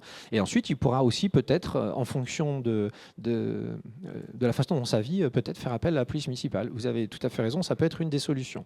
Mais disons-nous bien qu'après, ce sera le jour et la nuit. Et là, quand l'alternative sera en place, on pourra demander aux vélos, comme on l'a fait rue Sainte-Catherine, comme on l'a fait rue Porte-Dijon, de rouler au pas ou de descendre du vélo sur des espaces qui bénéficient d'une alternative et qui seront là pour le coup 100% piétons. Sur les incitations, vous m'avez parlé des incitations. On incite avec la tarification sociale. Et comme ça, je fais deux réponses. J'ai eu une question sur... C'est vous, monsieur. Une question sur les transports gratuits. Donc, les transports sont gratuits pour toutes les personnes en situation de handicap. Les transports sont gratuits sur ce qu'on appelle la tranche numéro 1 pour toutes les personnes qui ont un quotient familial inférieur ou égal à 555. Ensuite, la tranche passe à 50% de réduction sur les quotients familiales inférieurs ou égal, enfin entre 500 et 700, et ainsi de suite. On pense que d'abord ça incite à prendre le transport en commun. Ensuite, on regarde les études, notamment ce qui s'est fait à Montpellier. Et ce qu'on remarque, deux choses qui sont finalement négatives. La première, c'est que c'est ce qu'on appelle le trajet d'opportunité. Le tram est gratuit à Bordeaux, je marche, j'ai prévu de marcher, je vois un tram arriver, c'est gratuit, tiens, on monte. Donc finalement, c'est des gens qui auraient pu marcher, qui auraient pu prendre le tram, il est gratuit, on monte. Ils appellent ça l'effet d'opportunité. Attention, vous avez bien compris que je parle des gens qui se promènent. Je ne parle pas des gens qui prennent le tram tous les matins. On est bien d'accord. Ensuite, le deuxième effet, c'est que les gens qui sont en voiture... C'est pas moi, je vous dis les études parce qu'on suit ça de près puisque c'est un point très intéressant. Deuxième étude, cette étude explique aussi que les gens qui profitent de la gratuité, en fait, ne sont pas du tout les automobilistes. L'automobiliste qui a l'habitude de prendre sa voiture, qui a son confort dans sa voiture, c'est pas parce qu'il va dépenser 15 € de moins, 15 € de plus, qui va avoir le transport gratuit, qui va lâcher sa voiture. Alors ça peut aider, mais en tout cas, on considère que les gens qui profitent de ça, ce sont plutôt les étudiants, ce sont plutôt les personnes qui sont en difficulté sociale, les gens qui n'ont pas beaucoup de revenus, qui, eux, en profitent. Si vous avez fait une tarification sociale, ceux-là en profitent déjà. Et donc, nous, on est plutôt dans ce choix-là pour l'instant. Et alors ça, c'est hors étude, mais je vais vous dire pourquoi on est pour ce choix-là. Parce qu'il se trouve que notre réseau de tram, il est presque à son maximum. Et donc, permettre, une fois qu'on a acquis la tarification sociale, on est bien d'accord, permettre à d'autres personnes qui ont les moyens de payer un billet, etc., inciter à plus de gens à prendre le tram, finalement, à Bordeaux, pas à Montpellier, mais à Bordeaux n'est pas une bonne solution. Voilà. Je vous exprime ça en toute objectivité, sachant que je suis un élu de la ville de Bordeaux et que ces sujets-là ne dépendent pas de moi. Je les fais simplement pour partager les informations que l'on me donne quand je pose les mêmes questions de vous. C'est un sujet métropolitain et pour l'instant, heureusement ou malheureusement, je ne suis pas élu métropolitain en charge de ces sujets-là. C'était simplement pour vous informer. Alors ensuite, il y avait... Pardon ? Ah oui, alors la piste inondée, en effet, c'est quelque chose que j'ai signalé. C'est très difficile. Ils ont beaucoup de mal à régler ce problème-là. On est sous un pont. Oui, vous voulez répondre ?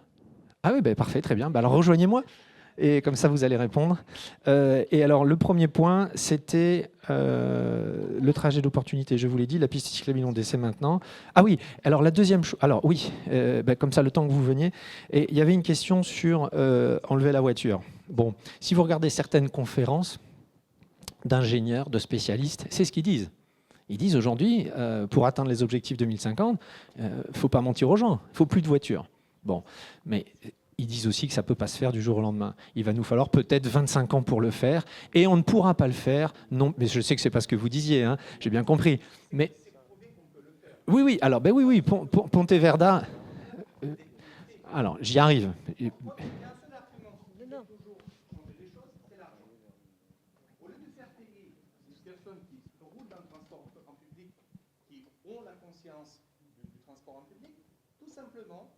Faire payer les conducteurs qui veulent se payer le luxe de venir en voiture en centre-ville. Eh bien, j'allais y arriver. Vous avez raison. Donc, aujourd'hui, on ne peut pas imaginer d'enlever la voiture comme ça, un claquement de doigts. C'est pas possible. Voilà ce qui va se passer. Ce qui va se passer, c'est qu'il va falloir travailler par zone géographique. Et c'est ce qu'on fait. C'est ce qu'on fait, par exemple, avec les rues aux enfants. Les rues aux enfants, sur une rue, eh bien, il n'y a plus de voitures. C'est interdit. Et il va falloir travailler comme ça, par petits points successifs, pour pouvoir diminuer la place de la voiture. On pourra aussi réfléchir à ce qu'on appelle, nous, les secteurs bornés. C'est-à-dire qu'il va y avoir quelques endroits, on en travaille certains ici dans le quartier de Bordeaux-Maritime, on en travaille d'autres dans tous les quartiers de Bordeaux. Il va y avoir certains endroits où on ne va pas interdire la voiture, mais on va la limiter aux gens qui y vivent et aux gens qui y travaillent. Et c'est ce que vous disiez, c'est-à-dire que quand on prend l'exemple de Pontevedra en Espagne, enfin, ou d'autres villes qui ont fait ce choix-là, on se rend compte que c'est ce qui est en train de se passer à Bordeaux. Aujourd'hui, là, au moment où je vous parle, c'est-à-dire, si, je vous le garantis, mais c'est factuel, on peut y aller demain matin si vous voulez, il y a la ville logistique. Il y a Bordeaux Logistique jusqu'à 11h du matin. Il suffit d'aller dans la rue Sainte-Catherine pour s'en rendre compte. C'est un défilé de camions. Enfin, il faut y être vers 6h, 7h, 8h du matin. C'est un défilé de camions. Et ensuite, il y a la ville. Alors, j'aime pas trop ce mot-là, mais ça rime. La ville touristique, la ville des habitants, à partir de midi, où là, il n'y a plus un seul camion. Et sur ces espaces qui sont des secteurs bornés, on enlève la voiture. Enfin, sur la question que vous dites, faire payer, comme le fait Londres par exemple, aujourd'hui la loi ne nous le permet pas. Aujourd'hui, nous ne pouvons pas, la loi. Donc Bordeaux s'était porté volontaire pour travailler avec l'État auprès des députés sur des mesures, non pas pour rendre le stationnement, la fréquentation de la ville payante, mais pour nous permettre de la contrôler. Bon, vous savez ce qui se passe aujourd'hui dans la Chambre de nos amis députés. Donc pour l'instant, ce projet, il faudra qu'on soit tous et toutes patients. Merci. Il y avait une question de madame. Ah non, une intervention sur la piste cyclable, c'est ça? Oui, du coup, effectivement, pour préciser qu'on est bien conscient des problèmes de cette piste cyclable. Excusez-moi, est-ce que vous pouvez vous présenter? Audrey Debrenne, je suis la responsable du service territorial de Bordeaux Métropole qui gère notamment le quartier de Bordeaux-Maritime. Du coup, on est bien conscient des problèmes qui ont été identifiés. Donc, il y a 3 points noirs, dont le principal au niveau de l'échangeur de la rocade pour aller sur le pont d'Aquitaine. Donc, a priori, ce point-là est réglé aujourd'hui. Un hydrocurage a été fait et à ce jour, donc, les équipes surveillent chaque semaine la piste cyclable. Elle n'a toujours pas été inondée. Et si le problème revient, parce qu'en fait, c'est des questions hydrauliques avec des points bas assez complexes à gérer, on a mis en place avec la direction de la mobilité des itinéraires de déviation qui seront indiqués bien en amont pour pouvoir réorienter les cyclistes et faire qu'ils puissent quand même circuler et ne pas être pris dans ces inondations. Voilà. Merci beaucoup. En tout cas, le sujet est en Une dernière question de madame. Alors, j'avais plusieurs questions. Une question concernant les trottoirs et la qualité des trottoirs qui sont très dégradés, avec des trous très importants dans beaucoup d'endroits des quartiers, ce qui crée des chutes, ce qui inquiète beaucoup les personnes âgées qui circulent sur ces trottoirs.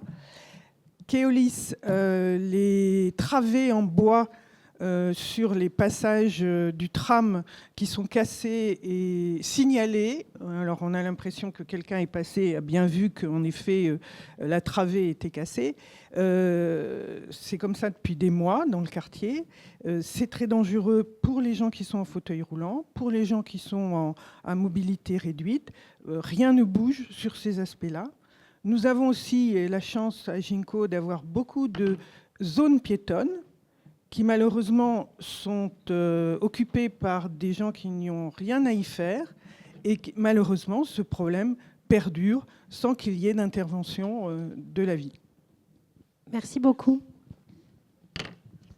Ok, alors les trottoirs, faites un signalement vous, à la mairie de quartier auprès et ensuite, nous, on relaie ce signalement pour que le travail de réparation soit mené avec des niveaux de priorité en fonction... Vous non, Sur les plateformes Keolis, c'est en cours. Arnaud Dubois, l'agent de proximité. Arnaud, vous pourrez passer les photos à Madame Bertin de ce qu'ils sont en train de faire TBM, parce qu'apparemment, elle n'a pas emprunté le même circuit que vous. Donc c'est en cours sur ça. Il y avait d'autres questions? Madame Bertin, vous avez d'autres questions? Les zones piétonnes occupées. Les zones piétonnes occupées par?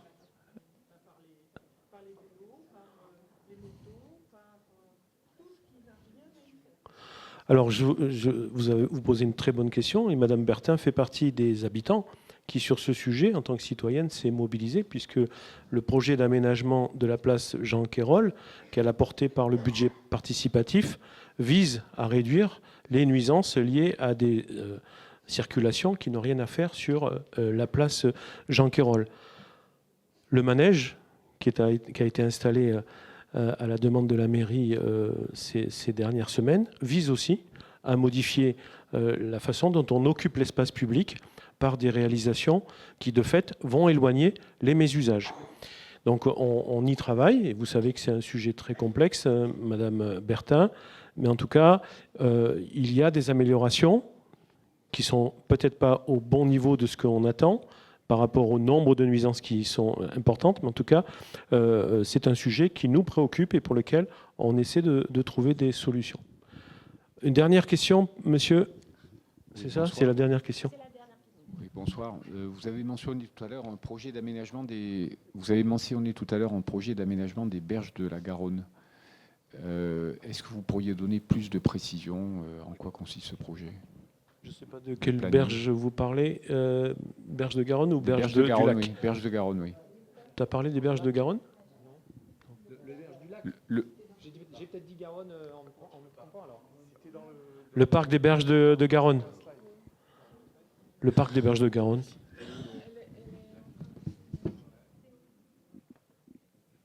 Le temps que vous recherchiez là, j'ai retrouvé l'article. J'ai retrouvé l'article sur la... Ah, alors on y est. Ah, dans la liste. Pour l'accessibilité, c'est ça, Olivier? Ah, le parc des berges de Garonne. Là, ici, c'est pour l'accessibilité. C'est-à-dire que la loi nous impose de rendre tous nos parcs accessibles. Et donc, on a fait ce travail. Depuis 2015, il fallait le faire, ce travail. Donc là, on rend simplement accessible ce parc. Voilà. Et donc là, c'est en cours. Celui-là, il n'est pas fait encore. Voilà. Je voulais juste vous lire, parce que c'est très important, j'entends tellement souvent ça. Voilà un article qui cite l'Institut Montaigne, qui réfléchit sur ces choses-là. La gratuité des transports collectifs n'est pas pour autant une solution miracle pour sortir de la dépendance à la voiture. Je cite, « Les effets sur l'environnement sont incertains ». Voilà. Aujourd'hui, personne ne peut le dire, donc c'est une part de bonne idée, mais c'est incertain. Le report des automobilistes vers les transports en commun est faible et l'effet sur les comportements, en fait, inconnu. Donc personne ne dit que c'est bien ou que c'est pas bien, mais ce qu'ils disent, ces analystes, c'est qu'ils ne savent pas. Si la fréquentation des transports augmente, on ne peut pas dire avec précision si c'est au détriment de trajets autrefois réalisés en voiture ou bien à pied ou à vélo. Voilà. Si vous voulez, je peux vous envoyer l'article qui explique tout ça. C'est intéressant. Et c'est intéressant d'en parler. Et la question est intéressante parce que comme ça, spontanément, moi le premier, je dis bah oui, c'est une bonne idée. Si c'est gratuit, les gens vont arrêter de prendre la voiture. Et en fait, on s'aperçoit que c'est pas si évident que ça. On s'accroche à la voiture plus que ce qu'on imagine. Je voudrais terminer avec une chose. J'attendais la fin. Non, mais je vais dire une chose qui est importante parce que des conseils de quartier en 4 ans, je commence à en avoir fait beaucoup. Cette semaine, tous les soirs, je suis dans des réunions publiques.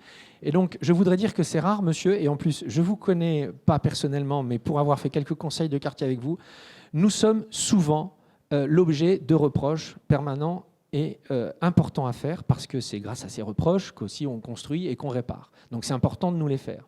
Mais vous, ce soir, vous nous avez incité, par exemple, sur le stationnement payant, mais vous avez aussi reconnu la qualité des travaux de Lewis Brown.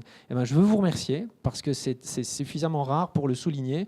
Et je sais que vous êtes très exigeant dans différents conseils de quartier, on a eu à échanger. Je sais que vous êtes très exigeant, donc d'avoir un retour positif de votre part, je pensais que, enfin en tout cas, ça me faisait plaisir de le souligner. Et donc, je vous remercie pour ça. J'ai fini. Oui, donc on va laisser Vincent Morin conclure cette réunion. Très rapidement. Tout d'abord, on a un point commun avec Didier Jean-Jean, c'est qu'on n'est pas élu métropolitain. Mais du coup, on a un point de différence ou de divergence, c'est sur la gratuité. Moi, je n'ai pas prévu de chercher un texte en faveur. Lui, il a trouvé un texte en contre la gratuité. C'est un débat. Voilà, il y a un débat.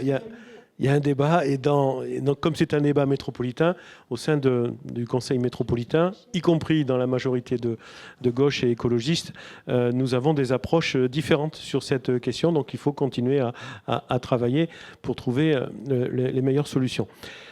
Moi, je voudrais vraiment vous remercier pour l'ensemble de vos interventions, du sérieux avec lequel vous avez participé à ce travail.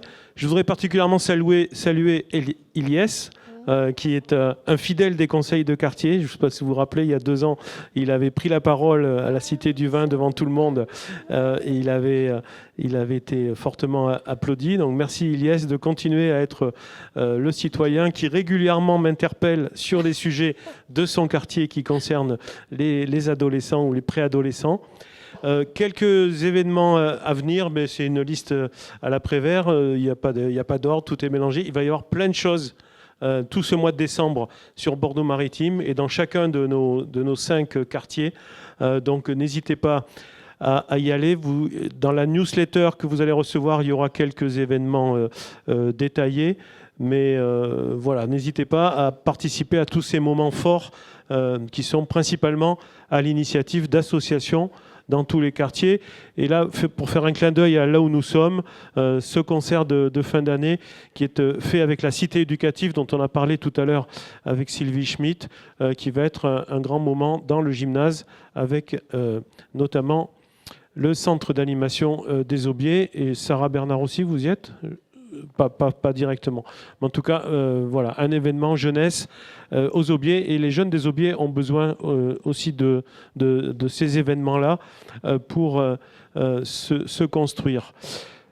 C'est bon ? Cérémonie des vœux. Alors oui, je vous invite à boire un coup tout à l'heure ici, mais aussi à la cérémonie des vœux salle Pierre Tachou le 8 janvier à 18h. Et pour les bassins à flot, conseil de proximité le 27 janvier. Ensuite, on enchaînera le mois d'après avec conseil de proximité.